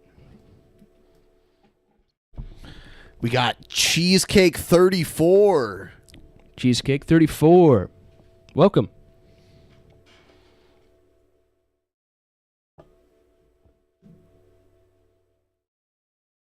Going once. Going twice. Giving you even more time, Cheesecake 34. More time. All right. Sorry. Going back in there. Be ready, people. Be ready. Hello. I like chicken. Yo. Hello. Hello. Hey Joe, do you were you beaten as a Not out of context. When I was beaten, it always made total sense at the time. Oh, is this on a delay? Sorry, I'm watching the stream at the same time. Yeah, it's always going to be on a delay, so when you're on sorry, first with time, us, first time. Yeah, no That's problem. Did you get the also, would answer? you lick Onision's toe? Oh, sorry, no, I was watching the stream. Oh, okay. That's all right. Yeah, the were answer you was beat? fine. I already answered the question, so I won't answer it again. You can go back and Well, look at I'm it. gonna It assume was that a you very were good based answer. on your voice. Yeah, Would you I lick was- Onision's toe? Would I lick Onision's toe? It depends what purpose. For what purpose? I'm sure there would If be it some had sort of like the infection of only use me blade's toe, would you? To what end? Would it cure him? Oh yeah, if your tongue was like a magical healing or to save only use me blade's toe, would you? I would want him to answer a few questions first. Let's say, But I would. Let's say that you had some magical ability that anytime you licked someone's toe, you couldn't do it twice to the same person. Yeah, like the Midas $1,000, $1,000 just goes into your bank account like every time you do it. Mm-hmm. But it must be like an unknown. Would you just run around licking toes? Oh, my bank account, like as the liquor. I think only if I needed it, and only if it would have to be a perfect mix. It would have to be me needing the $1,000, and it would have to be the person really, really needing a good toe lick.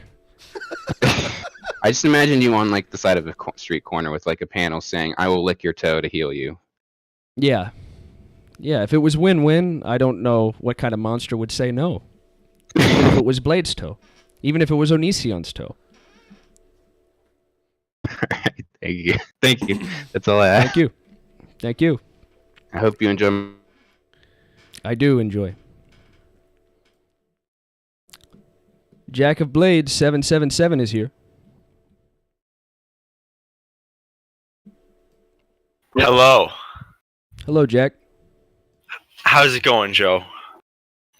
I'm feeling pretty well, thanks. That's great.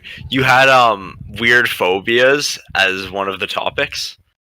Yes. So I have a horrible phobia of ants. Fucking Ants? can't stand them. Can't stand the things. Huh. You know how strong they are? Very, very. 100 times their body weight, is it? Something like that. And like the fucking bullet ants and that shit. Nah. Oh yeah, bullet ant. Yeah, it feels like you got Yeah. shot by a gun when they bite you. So That's awful. So any ant conjures up the image of a bullet ant in your brain? Pretty much. I got bit by an ant one time. I was outside grilling, and somehow it bit me on my shoulder. So that means it crawled all the way up my entire fucking body. It could have bit me in the sack. I mean, I'm horrified. Yeah. Wow. So you and Ben have a similar It's- phobia. It's not really like I'm not terrified of them, Right. But like this is when I lived in New Mexico, and the ants there were just brutal ants there. Different breed. Where do you live, Jack? I live in Canada. In Canada? So The yeah, ants a are lot of fine. the. No, I go to like Algonquin. I go camping up north, and I go on like long canoe trips. Okay. And I did ants 36 ruin day. your, Yeah, fucking they hate just ruin ants. your time? Yeah, well, so I saw. Do you remember the movie Indiana Jones and the Crystal Skull? Yes. So I was like 7 when it came out, and I watched it in movie theaters. Yes. And there's a scene where a guy gets like pushed off of a moving car and thrown into a pile of red ants and just gets devoured alive by these red ants and is like reaching up for his life. Do you know the scene I'm talking about? Yeah. horrifying. Yeah, the worst Indiana Jones gave you a phobia that you can't shake. Yeah. I'm sorry, Jack. Jack. Yeah. Let's Yes. try something. How about Okay, you what are come we gonna over? try? Okay. You're gonna come over. Me Yeah, and yeah. you are gonna go in a room. I have a room. Do I get to meet Billy? Yes. Okay, But perfect. we're gonna be there with so many ants. So many Okay. ants. I have Okay. ant farms, and we're gonna be there together, and we're gonna do something lovely, and we're gonna try and create a new association. And the whole time on a projector screen, we're going to be playing on loop that exact scene from Crystal Skull. And the whole time, it's going to be me, you, and Billy just standing there telling you everything's okay, unless it's not. And there will be the vague threat of something much worse happening to you than anything the ants can do to you. And I think if we mix that, we can set you free from the phobia. Yeah? Yeah? Yeah. All expenses okay, I'm paid. down. All expenses Come on down, paid. Jack. Yeah, come on Yeah, in, Jack. Maybe we wait till after Corona. No. That's No, one of the just worst right now. scenarios, isn't it? Isn't it, Jack? Post maybe Corona, after- Ant World.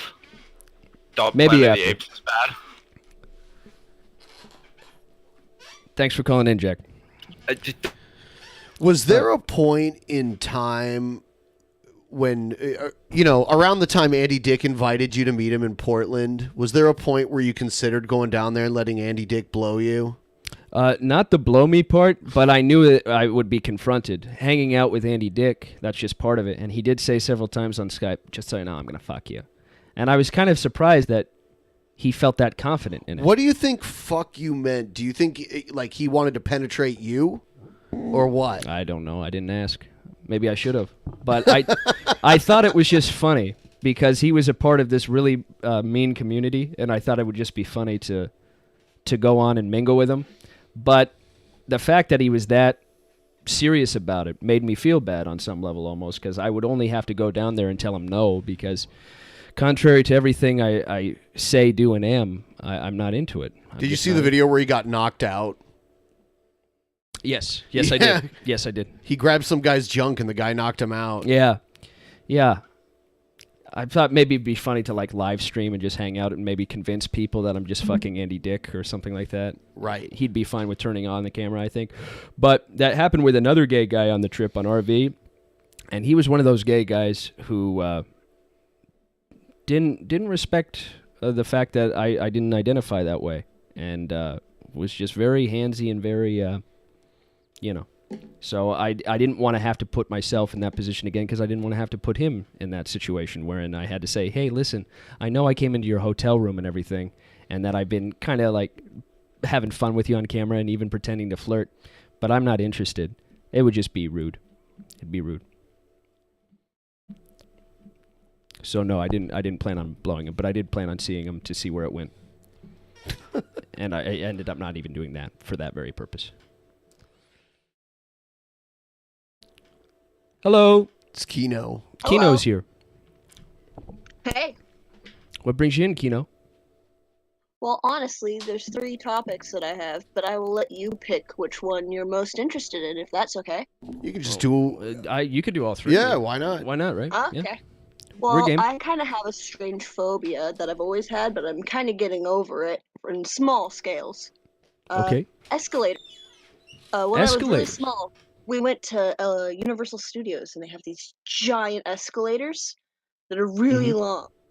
And I freaked out, like, as a small kid, like, like, I was crying, and my dad ended up having to, like, hold me on an escalator, which is the most dangerous thing you can do. And once we got down the first one, he had to go down the stairs, which sucks, because there's a lot of stairs. So, ever since then, I had always freaked out at escalators. I couldn't go up, like, normal ones at stores or, like, stadiums. And what Huh. I ended up needing to do is I needed to just, like, go there and force myself to be on the escalator. And So by it wasn't the height or the movement itself. It was the escalator. it was the movement, and depending on the escalator, some of the more open ones were the worst ones because I would freak out because I could see how high up I was. Okay. And like something like a baseball stadium, like because I would go to Yep. baseball games, is the last escalator is the most open in this one stadium, and I would just freak out, and I ended up going up the ramp because I would cry, I would freak out, and I just needed to continually force myself to do it, and eventually I was able to, like, I still freak out, but I'm not outwardly freaking out, and I can do it. So Okay. I don't know if anyone has ever like stopped having the fear, or if it's somewhere that you just learn to deal with it. I found that most phobias, most problems are fundamentally insoluble. They can't be solved, only outgrown. And I think what's happened is enough time has passed that you don't identify with the trauma quite as strongly as you did when you were younger. And because of that, essentially a different person is going up the escalator these times, even though there is some imprinting from that traumatic experience. And trauma wants to repeat itself on some level. That's what I never understood. I don't understand how I was traumatized. I just was like, oh, I'm on an escalator and I don't like it. And I freaked out for whatever reason. Sounds like I don't know. partially your father's attempts to correct what was going on precipitated the fear. The fact that he acted out of the ordinary for it, perhaps, is what Maybe. threw you off? But then it wasn't like he made me avoid them. He like forced me to go on them again. Like, it's not like I should be afraid. The whole thing was I would see 3-year-olds and I was like 10, 12, and I was cognizant of the fact that there's this 3-year-old on an escalator not giving any kind of a shit. And I'm there having like this freak out, and I'm the weird one. And it's like, why? Did you, you said he forced you to go on the escalator? Well, when I say force, I mean he's like, why are you afraid? It's just an escalator. Nothing bad is going to happen. It's not Well, like he he's would like, right. drag me.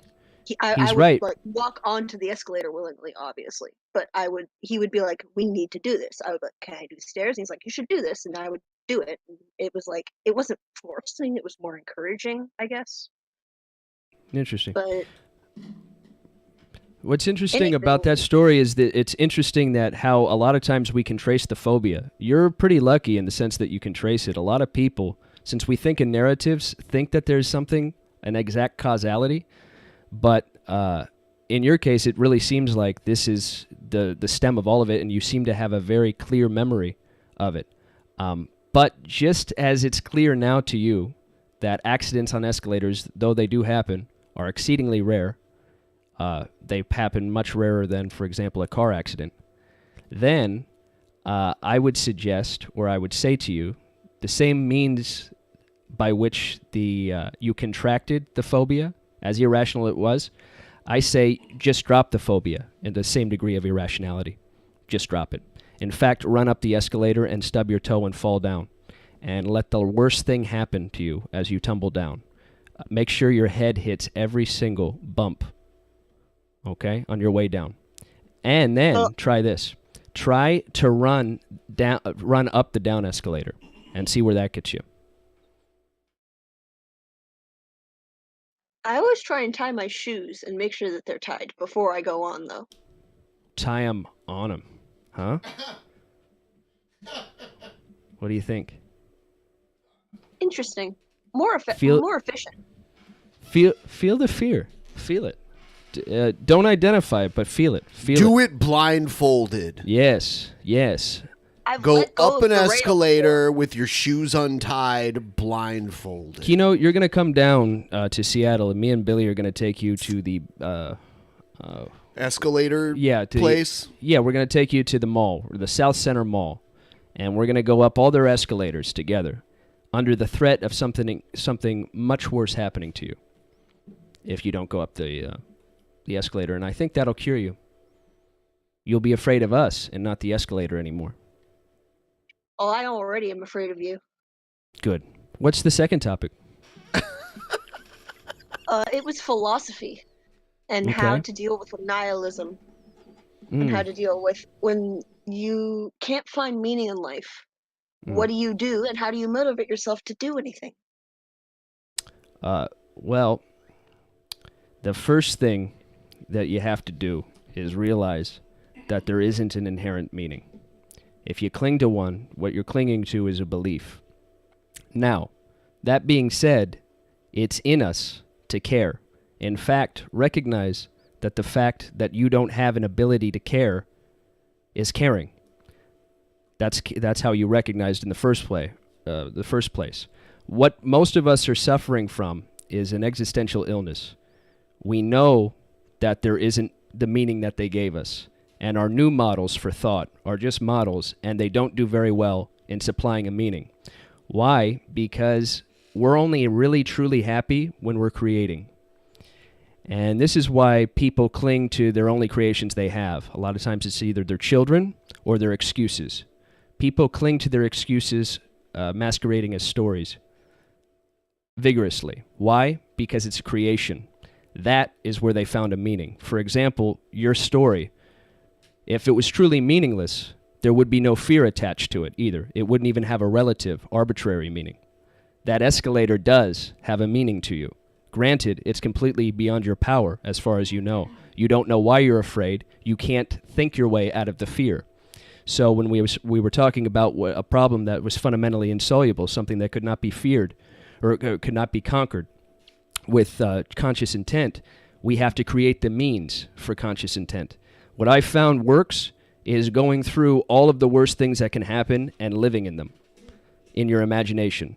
Make it as keen and as powerful and as unpleasant of a vision you can make it. And you'll find something happens there. The line between what's real fades away. This is very dangerous because it includes accepting madness as a part of reality. And I think by accepting it, you don't fall prey to it. I think it's positively mad to be afraid of anything, because this thing, as we well know, is nothing. It's just animated Earth. That's why we can't find meaning to begin with. So meaning has to be created. And if it's consciously created, you have something, even if it's awful. Give yourself over to something within you that's bigger. Don't worry about what you're writing. Don't worry about how you're going to write it. Just write it.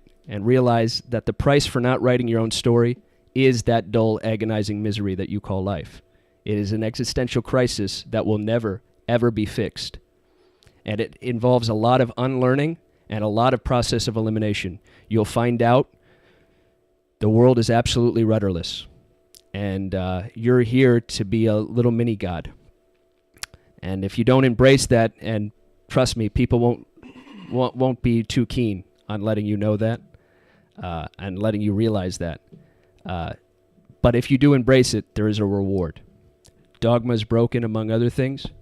And even if it all fails, you find something in you deep, a deep, unshakable inner certainty that it meant something, at least to you.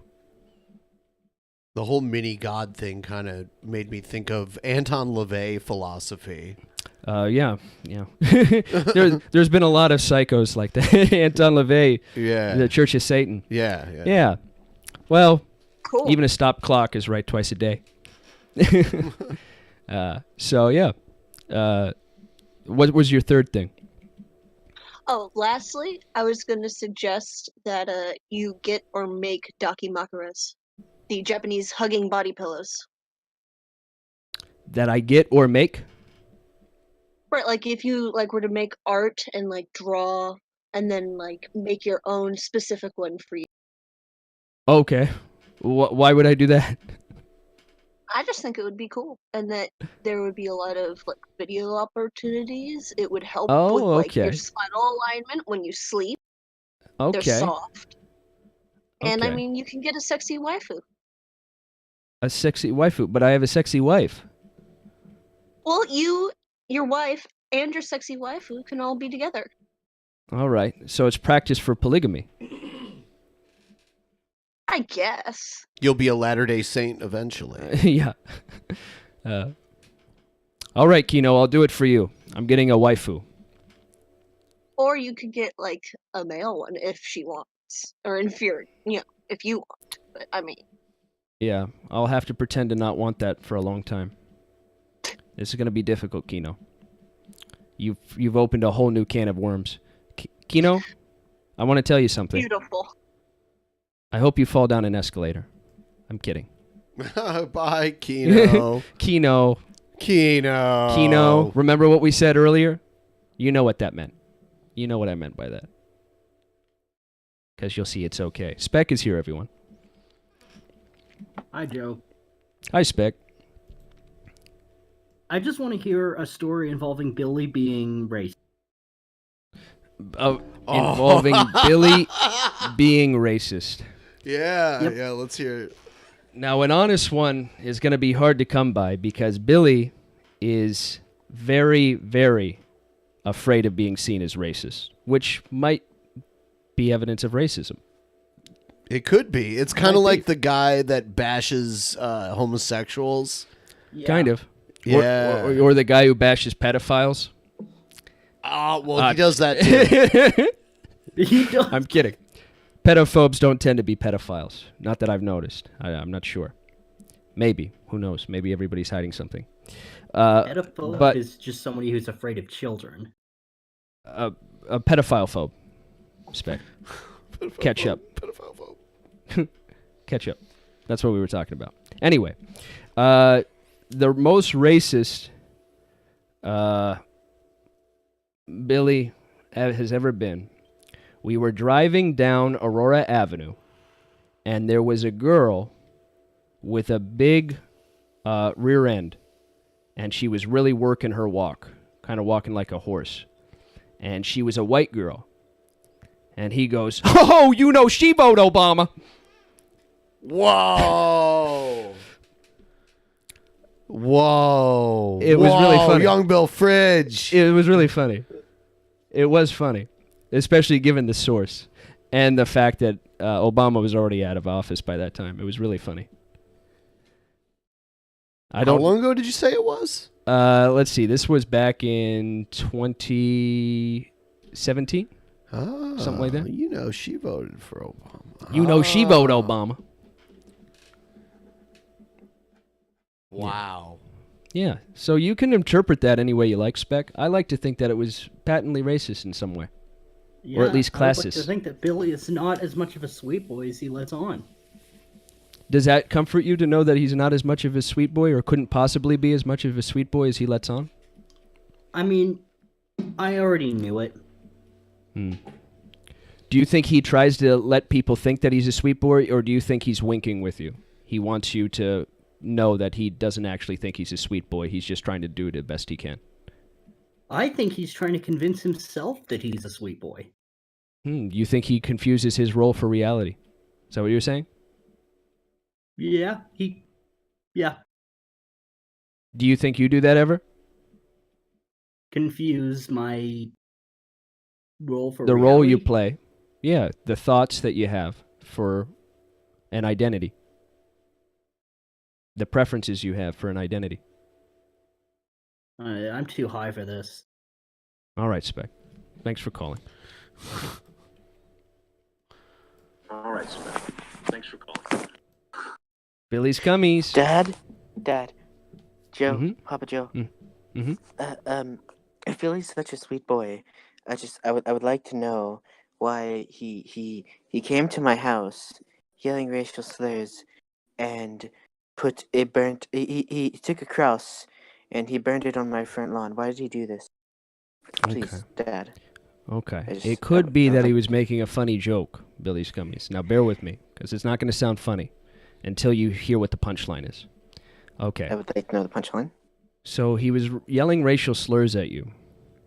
Yes. Because in his waking life, under all scrutiny, he has as his highest badge of honor that he is very not racist.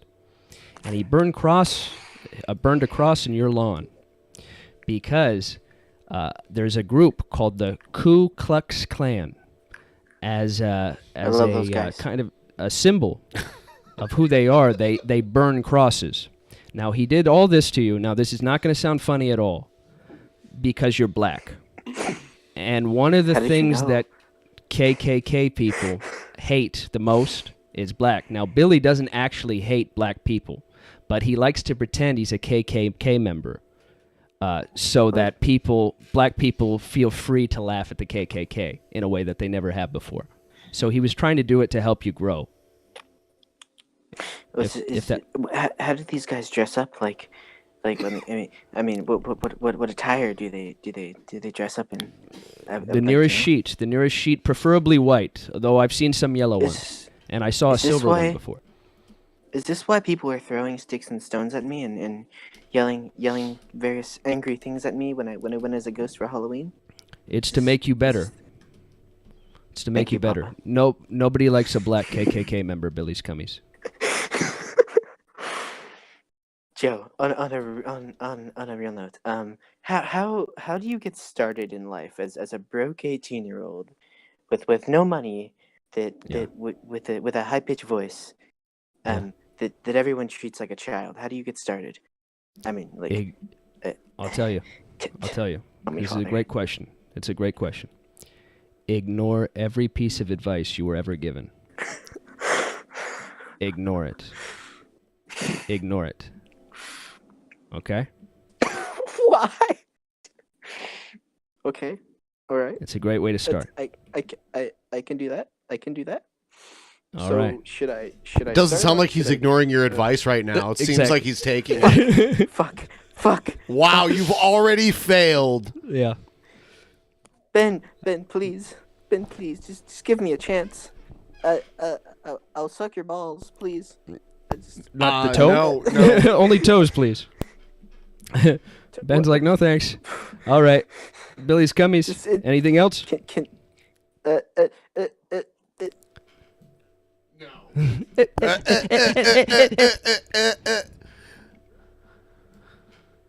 Near. Hello. Hello.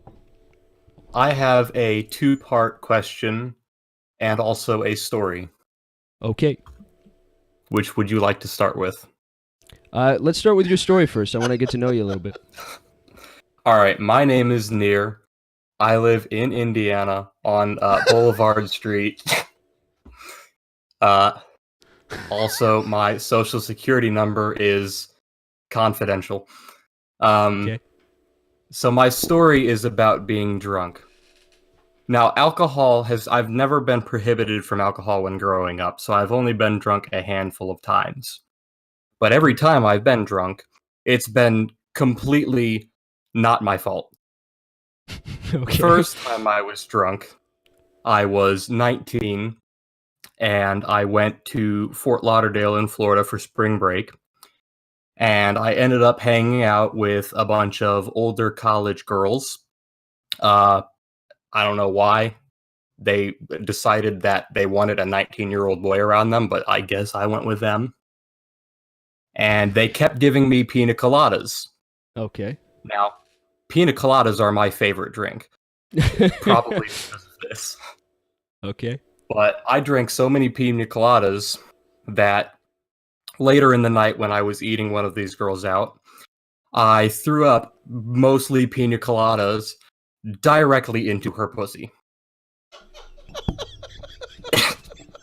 Now, this is not a problem for me because I have no fucking clue who they were.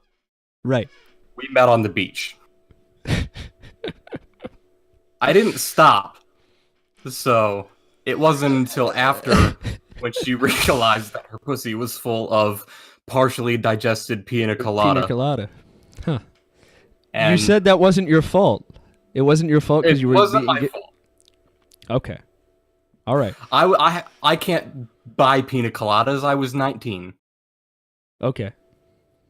I'm Okay, 23 now. I don't buy pina coladas. I suppose it's a weird little loophole you got there, but that makes sense. Whatever Right. alleviates you of the guilt of having known that you threw up in a girl's vagina. I would say it wasn't my Now- fault either.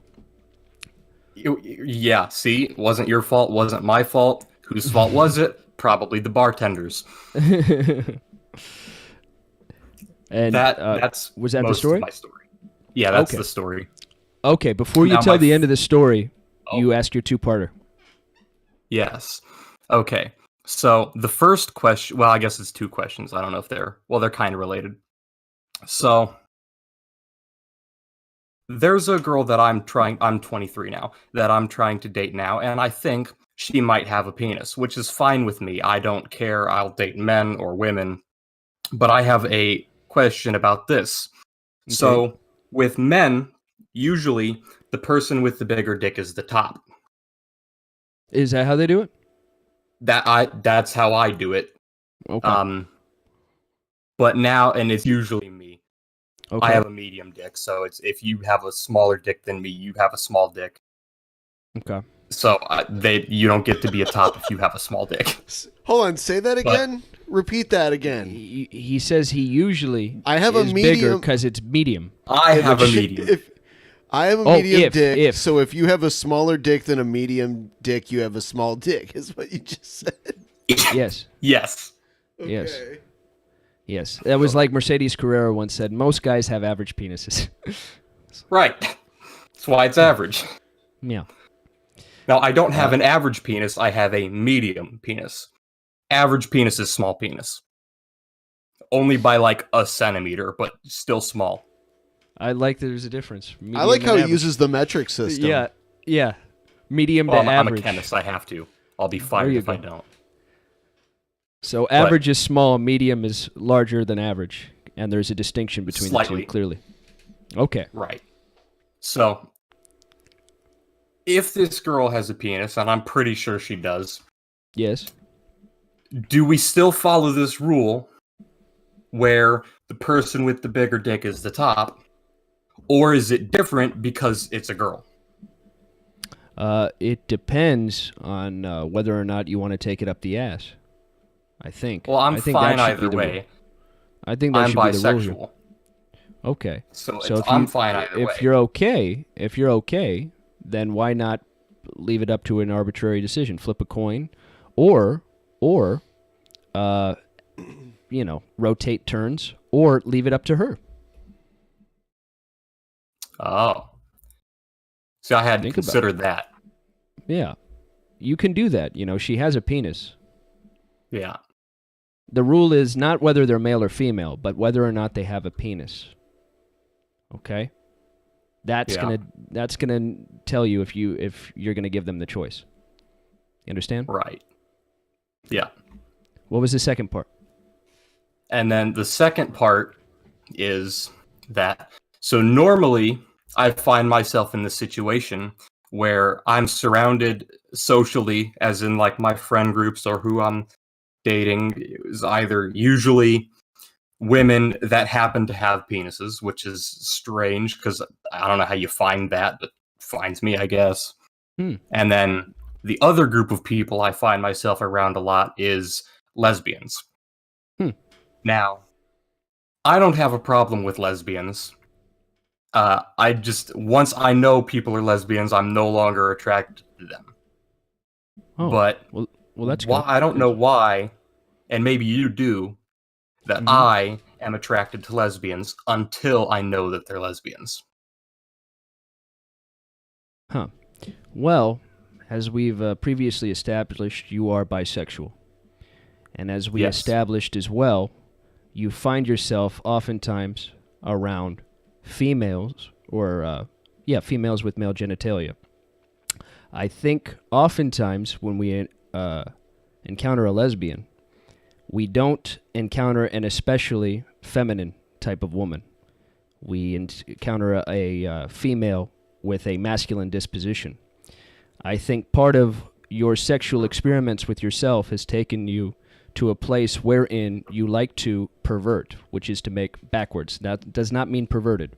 It just means that you like to blur the lines. There's something especially attractive to you about a female with male genitalia. Because you were born that way? Not quite. Sex isn't that easy. It has everything to do with personality, which has everything to do with not logic. It has everything to do with preference, and it's plastic. And it expands based on wherever your curiosities take you. If you let yourself be attracted to most any stimuli, you'll find that you will be. And in the sense of this gender queering, this gender swapping, that's the very thing that you're drawn to. What stops you, perhaps, from being attracted after you know that they're not attracted to you is that fact. That a lesbian, by definition, is not going to be attracted to you, and maybe it's self-protective. You know it's not going to be reciprocated, so you cut yourself off from having to test the theory of being with a masculine woman because she's somebody who's not wired to like you or has a strong preference to not find you sexually attractive. Yeah. That would be my guess. All right. Well, so I'm fairly androgynous. 2 years ago, I stopped shaving completely. I'll use the electric thing, but I don't shave because then I look not like a man.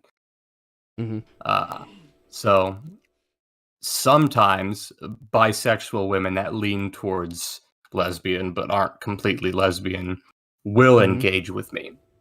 And this is another question about who takes it in the ass. So if a girl who is mostly a lesbian but not decides that she wants to fuck me with a strap on, do we have to follow the same rule with whoever's dick is bigger is the top? She can cheat, though, with the strap on. Right. You're at the mercy of her. You have the illusion of a choice here. It all depends on how big the strap on she buys is, which all depends on what she thinks sex is. For a lot of people, especially lesbians, I've found, sex isn't necessarily about sex. Yeah. Yeah. So you're kind of at her mercy because you're kind of playing by her rules in that case. Right. I figure though, if you're wearing a strap on, you already pretty much know where it's going anyway. Yeah. Nobody wears a strap on to not use it. I don't know how true that statement is, but I feel like it's pretty true. Somebody just did it because I said that. And that's the great thing about life. Like on a scale from 1 to true, I think we're dealing with true, but without the E on the end of it. Yeah, tra. And it just happened again. Somebody just did it because of that. They're like, oh yeah? And then they're just going to sit here and watch the rest of the program with their strap-on and no intention of using it whatsoever. Not for any purpose. They're just going to sit there with it on. Somebody just went out in COVID to go see if their local sex shop was open, just to get it. That's how sick. I have a message for that horrible listener. Yeah. How dare you wear a strap-on for no reason other than to spite me and Joe. Exactly. And also Ben, but not so much Ben. Ben is wearing a strap-on right now. Right now. And he intends on using it. How do you think I know? We're going live on Chatterbait after this stream is over. Yeah. You laugh like me, Near. I thought I was laughing. I thought I still Chatterbait. laughed. That kind of breathy I don't laugh. think Chatterbait allows men on. Oh no, wait, that's many cams. Never mind. Yeah, they allow. Near, did you have anything else? I don't think so. Okay, I'll miss you even when you're far. Keep me All updated. All right, I'll keep you updated on my maybe dick situation. Cool. Thanks, Near. King of Fuckery is here, everybody.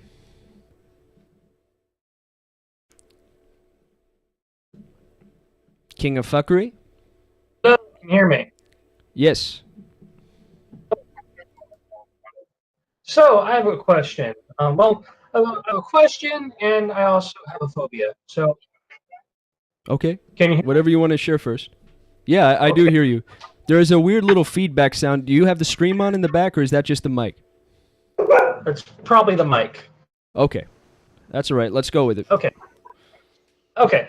So I have a phobia. I'm afraid of horses because of this book I read when I was little. It was pretty much a shitty ripoff of Goosebumps, but more disturbing than Goosebumps. Okay. And I don't remember Animorphs? the story. Animorphs? Huh? Was it Animorphs? No. Okay. No. It was a ripoff of Goosebumps. Oh, okay. I forget what the story is called, but it was pretty much about a bunch of farm animals eating kids. Huh. And for whatever reason, the only livestock that scared the shit out of me in that book was the horse. Hmm. That is. What were the other livestock? It was sheep, goats, cows too. Hmm. But for some reason, the horses were the most scary in that story. No, yeah, of course. They're the strongest of those bunch. So yeah, that doesn't sound like an irrational fear to me. That phobia? Maybe it's on your mind a little too much, but you're afraid of something big and strong attacking you. That's a very good thing to be afraid of, if anything. Sounds like you have one of the best phobias there is.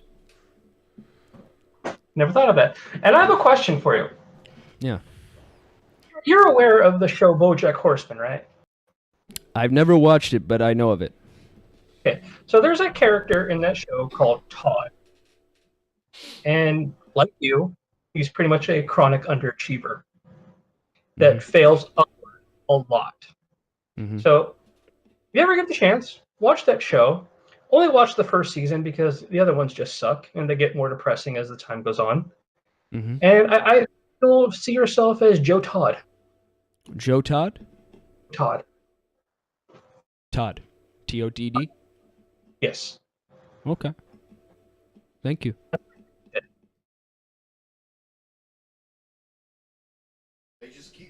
They just keep coming. Oh, yeah? I mean... Gavin. Gavin. Gavin. Hello? Gavin. Can you hear me? Yes. Can you hear me? Yes. What's on your mind, Gavin?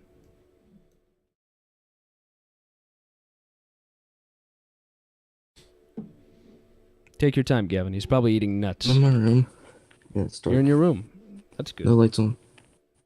You know. What's going on? No lights on. That's good. That's a good start. He's in his room with no lights on. Yep. Tell us more, Gavin. Is this one of those erotic phone lines or something? Let's see where it goes. I'm in my room. He's wearing a I have a strap question, on though. that he intends on using. Oh, you're okay. You have a question. Yeah. Okay, fuck this.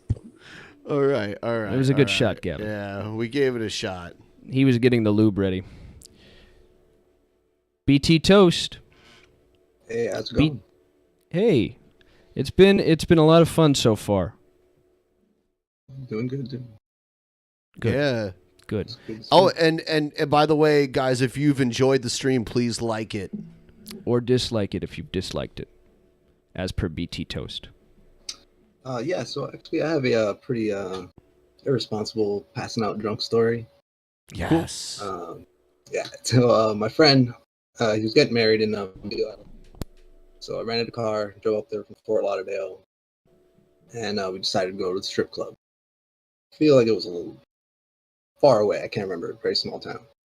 But the strip club, you're allowed to Is this bring another in your own Fort liquor. Lauderdale story? Didn't we just hear a different Fort Lauderdale story Earlier? What? Right? Well, Yeah, I came from Fort Lauderdale. That's where I live.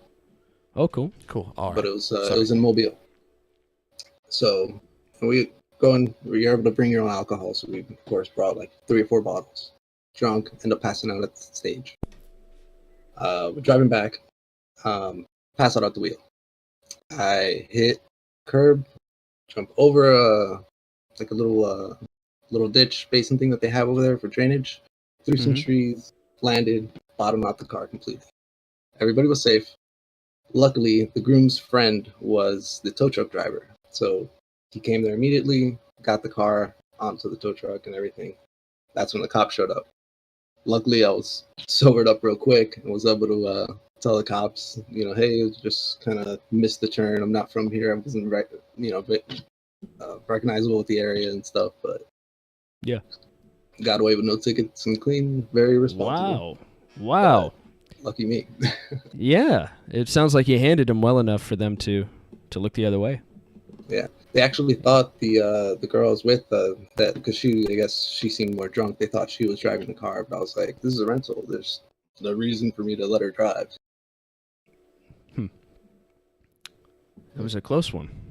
Yeah, very close. Very, very close. Well done, BT Toast. Good story. Thanks. Thanks for having me on, man. I love your show. Yeah, thanks. All right. Next up, I'm gonna go till 8. That's 19 minutes. So. All right. Going. All right. Hi, East. Hey, what's going on? Hey, I have a really quick question for you. Sure. What, in your opinion, is the worst date? The worst date? As in, in the U.S., the states? Oh, the worst state. Ben, I'm sorry. The worst state I've ever been to and spent a long time in is Ohio. No, Michigan's worse. Fuck you. It's Ohio. Nope. Ohio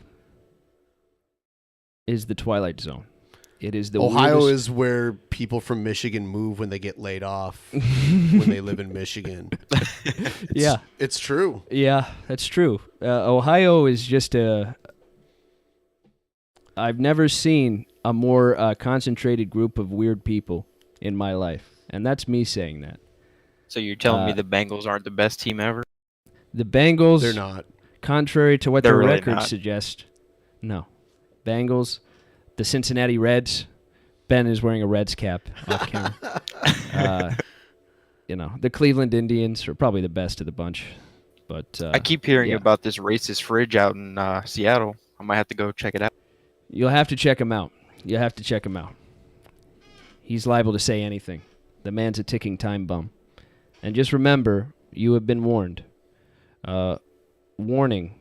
Is that too slow, Eastlax, or do you like the speed? Warning. Oh, no, that's perfectly fine for me. Views expressed. Yes. Anything else, East? Yeah, I do actually have a strange phobia. I don't know if you've heard of it. It's called trypophobia. It's a fear of many circles, kind of in a tight grouping. I don't really know where it stems from, but anytime I see it, it's very rare, very triggering. It's just an uneasy feeling. Sometimes even the condensation on the outside of glasses, if they're grouped just in the correct way, it's kind of creepy.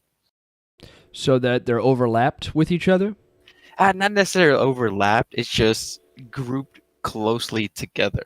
Trying to think of a good explanation. So Almost kind like of the wheel of samsara or something like that. Something like that? Hold on. I'd have to show you a picture probably. It'd make a little bit more sense. Let me look at it. This is kind of interesting. Yeah, Unless, Ben, do you want to bring it up real quick? Something. What am I bringing up? TRY PO PO PH PH OBI. OBI. Wow. What is it? Oh. It's an aversion to the sight of irregular patterns or clusters of small holes or bumps. That's Oh, interesting. yeah, I've seen this. So like a beehive. Yes. Wow. I actually prefer beehives because they're more hexagon. More hexagonal. Yeah, and but they're they're still- apparently the asymmetry is part of what bothers you. Yep. So what I was thinking in the Wheel of Samsara was the wheel within the wheel kind of thing. Yeah. So that kind of thing. That doesn't put you off, does it? Not as much, but There's too much it's symmetry? kind of It's like this kind of thing, right?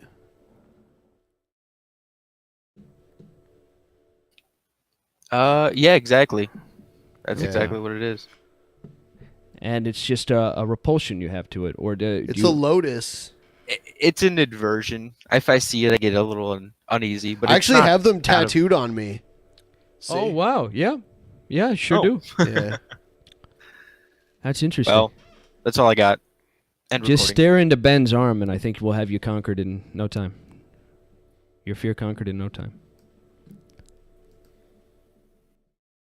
East, he ran away. Next caller. Should have known. Try to help people with their fears. I'm still here. He's gone. Kingzilla. Kingzilla's here. Kingzilla. I don't know if I'm going to make it to 8 with all these. With this. The energy is turned. You got to bring something real, Kingzilla. You can't just sit here. All right? Kingzilla's on mute right now. Kingzilla, I mean it. This is it. It was close. Waffles is back. Waffles, we had you on earlier, but you didn't answer then. Hey, can you hear me? Yeah. Yes. Huh? Yeah, I think Waffles did that last time. Hello? Hey, can you hear me? Yeah. Yes. Alright, I'm having problems with my first time. It's okay. That's okay. I just want to say, not really question Joe. Fuck Okay. nerd. This is not working. It's not really a question for Joe, and then I didn't hear it. Yeah, I didn't hear what he said. whatever. It was a good try, Waffles. Thanks for trying. All right. We need a caller. We need a caller to keep me on. This show is mainly questions for Joe, too, by the way. Just Mainly. Yeah. Mainly, unless there's something really burning on your heart that you want me to ask somebody else. Like Billy. Or a viewer. Or the world. Or yourself out loud. Rhetorically. All right, Sean is here. Sean, it's all down to you. Good start. I heard myself. What the Sean hung up. It's the pressure. I just put too much pressure on him. I knew it. I knew it. Hugged too tightly. Oh, Sean. Sean. Hi. Hey. Hey. What's Hey, I up? really didn't expect to get on here. Holy shit. Yeah, you made it. I You never made used it, Sean. Discord, so I'm not really used to this. So, Joe, what exactly are you going for with the mustache? I'm going for Guy Fawkes. Is really gay. Real? Oh, okay. I wasn't sure if it was like one of those pedophile turn down sort the. of things. If you have the stream playing in the background, turn it down, please. It just looks like villainy. There, is that better? There's something very off-putting Yeah. about it. I think so. Especially the way that it's unkempt. Yeah. I like that. I like the Well, lack of I mean, symmetry. you know, I'm not dissing it. I can't grow a mustache worth of shit, but Me neither. you know, it's still mine like I get like the reverse Hitler where nothing grows in the middle, and then it Oh, damn. reverse Hitler or Beaner stash, one of those two things. Reverse Hitler. Yeah, it's nothing in the middle and then only on the outsides. It's really awesome. Right. You'll have to take a Ben, picture I of your actually upper got to lip meet you and at have the that. Columbus 16-bit arcade meetup. Oh man, Oh, wow. yeah, that was a great time. I was the one that said that I was going to bring acid, but I didn't think I would actually get to meet you guys face to face, so I didn't take it across state lines. So That's cool. Sounds like a false empty promise, Sean. Well, I mean, I would have if I wouldn't have thought that, we'd be like behind a rope or some shit. I didn't realize it would be, an It's a open free for all. meetup. Yeah, it was. Well, I mean, it was great whenever we got to chase Martelli down the street, but that was a long time ago now. Yeah. You should come to the one in Seattle. That is not even currently planned. Yeah, it's not planned yet, but you should come to that one.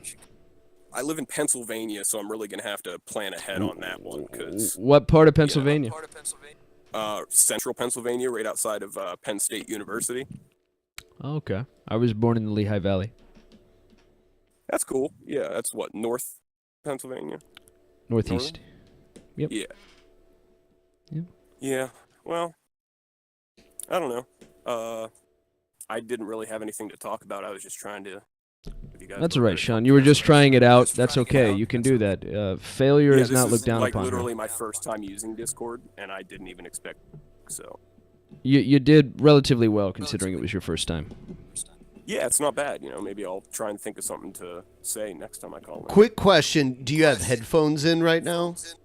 No, I do not, but I am outside smoking a cigarette while you hear a little bit of wind. No, it's echoing back. We can hear ourselves echoing back at ourselves. We can. So it must be like well, that's picking probably, up. It's in probably the speaker echoing back into Yeah, it, so I can. I was not ready for this. Yeah, no problem. That's all right, Sean. You did your best, and the fact that it was a crying shame is not a negative reflection on you. I think it's all of it. Hey, if you don't try, you'll never know, right? Exactly. And next time, I have a feeling that you're going to fail much better. Maybe. We'll see. I don't know. Thank you, Sean. Thanks. That was Sean, everybody. Sean, you should, as your avatar for Discord, get rid of the cat and put your non-mustache on there. Kingzilla's here. We're really circling the bottom of the drain, huh? Kingzilla, again. Hello. Oh, God. Sorry, I take it back. Yes, I'm Hello. here. Hello. So, I want to know, what was the best and worst part of having a black stepfather? The best part was he was a nice guy most of the time. The worst part was he was an alcoholic. Now, the question's a bit of a misnomer. He never married my mother. They were just dating for a while. They had an on-again, off-again relationship. He was a hopeless alcoholic. And whenever Did he drink drank... malt liquor? Nope. He's not a malt liquor man. He loved Johnny Walker Black, but he would only drink Johnny Walker Red. What is did he weird. do for a living? IT guy. IT guy? Yeah. He was a black IT guy? Yeah. Those do exist. Yep. I mean... Yep. He also played jazz guitar. What was his What was the best part of having him in your life? He was a nice man. He was a nice man some of the time. What He was kind of good to- things did he do for you that were nice? Did he like take you to play ball, or did he teach you how to rap? Kingzilla. When he got together And when he with said my mother- ball, he specifically is asking about basketball, I think. Kingzilla. When he got together with my mother, I was 23 years old. There Then wasn't why much were you need fighting him in her house? because I was visiting. That's what you do when you visit. Yeah. Oh. He was Well, nice, except okay. for 2 times I had to beat him up. Well, I'm sure you were well within your rights. I think even at that age, he should have been throwing ball with you. Even yeah. Yeah, taking you to the carnival. Yeah, I should have. Buying you some cotton Should have candy. married my mother. What kind of positive male role models did you have? Was there just one black man? Or... This sounds like Jesse Lee Peterson interviewing Joe right now. No, it was predominantly my father. Was my You gotta parents get- didn't. You gotta go back to your father, get away from your mother. My father. Let's see. My mother and father didn't divorce until I was about 19 or 20. So, I was with the two of them my whole life. You remember Houses with Mothers and Fathers, Kingzilla? Your own flesh and blood? I didn't grow up with a dad. Yeah, I didn't think so. That's where all these questions are pointing. My friend, we don't have that in common. I'm sorry. I could be your dad if you want. But if you're looking for Well- semblance of comparison in that corner, no. I have a father that I love very much, and he loves me too. And I can be your father if you need one. I want you to move in, Kingzilla. Okay, I have one more question. Okay. What is Onision's best qualities? Oh, God. It's a setup for an old one, but I'm not going to do that one. His best qualities is he really consciously tries from the ground up to create his own experience. He's changed his name. He's changed his wife's gender. He's changed his personas multiple times. He changes a philosophy every other week. He's really tried consciously to make his life a living one, where he makes his own rules and he creates by them. That's as nearly as good a thing as you can be, if it weren't for the fact that most of what he does is destructive to other people in one way or another. It'd be much better if he learned how to make his creative power not so destructive. And I think the difference is he needs to get some better ideas if he's really going to do that. Do you everything think that's Billy the yeah. Fridge? Do you think Billy abandoned Onision when Onision maybe needed him most?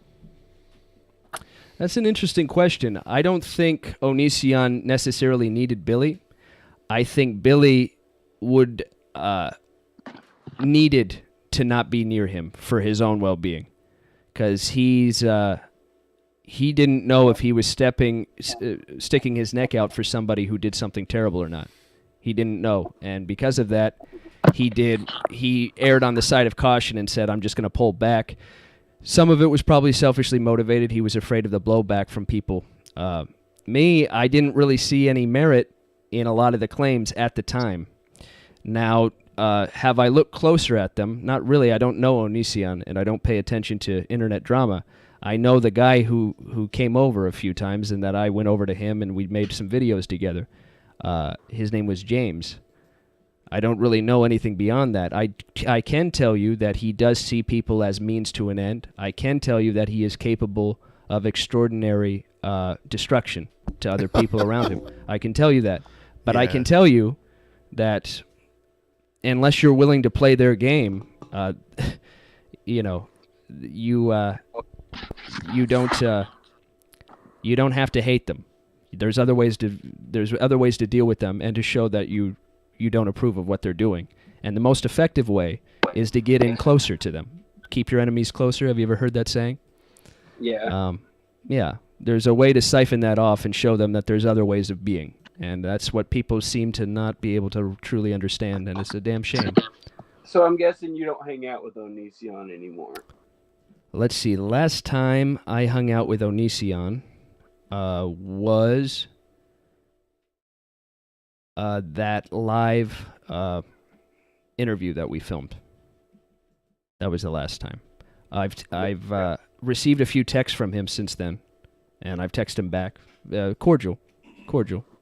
Okay, well, I'm going to hop off here. One last thing I'll ask is, do you think he's going to still see jail time or no? Likely not. Whether or not that's a tragedy or not is up for debate. Whether it's going to happen, I doubt it. I would lay money on it not happening. Okay, thank you, Joe. Thank you, Kingzilla. I think we got one more. Okay. One more. Hand job. Going out with a bang. Happy ending. Very good, Ben. Hand job. You don't have to say anything. Your name made it. Your name did very well. Okay. It looks like that's it. Except for Amy, who never talks. Amy is always Hello? in the waiting. Oh, Hello? never mind. Hello, Hey. Amy. Hey. General question. Mm-hmm. Oh wait, hold on. Let me pause the stream. Okay. There we go. Okay, general question. I don't know who has the answer to it, but since Onision is like not going to prison at all, are y'all gonna have him on your podcast at any point, just for fun? Just for fun? It might not be a Yeah. great look for the podcast. We had him on a few years ago. He's been on a few times. Yeah, he's been on. He's been on this channel a few times in the past. Mm-hmm. Last time he got know... sexually assaulted. Yeah. Do you guys know what episode that is, by any chance? Oh man, there's a few of them.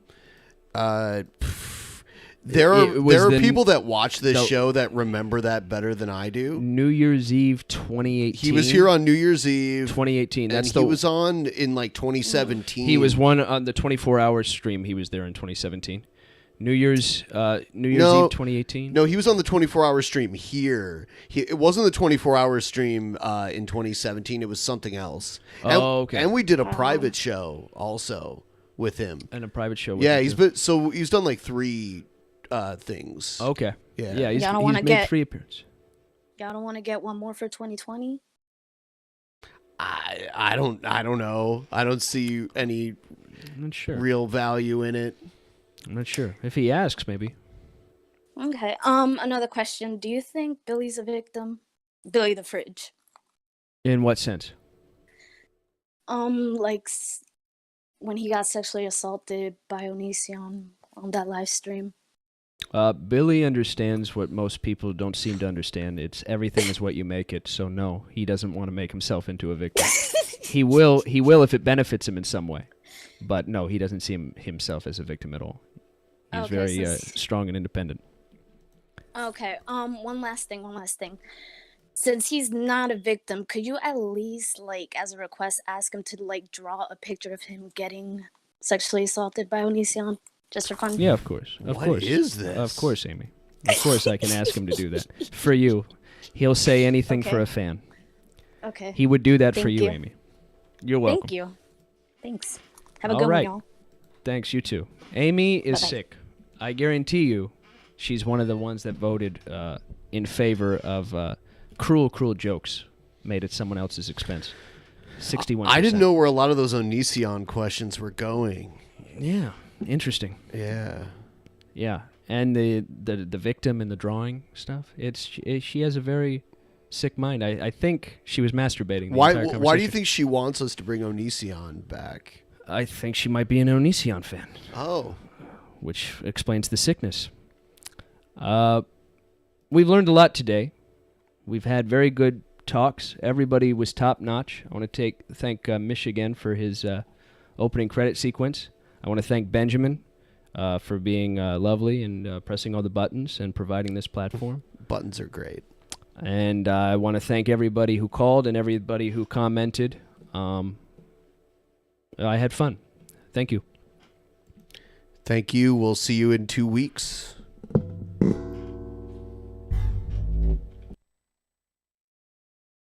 There's always going to be a Joe to mess things up for you. Warning! Joe is a piece of shit! I want to know, how would you make the best sandwich? The best sandwich I know is the Italian sausage and pepper hoagie. And this is a stupid fucking question, you fucking piece of shit. Get the fuck off the phone. I heard in China they're shoving leeches up their asses now. Okay, I'm not commit suicide.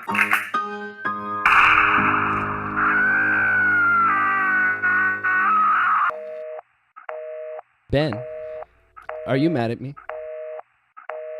Yes. In the beginning, there was nothing. And then there was the Drunken Peasants Podcast. Drunken Peasants. Drunken Peasants. Drunken Peasants. Drunken Peasants. From the strangest corners of the internet, gonna get TP'd by Billy and Ben. You know where you can find them at. Get ready, cause they're gonna kick your...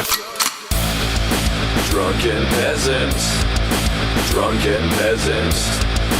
Drunken Peasants. Drunken Peasants.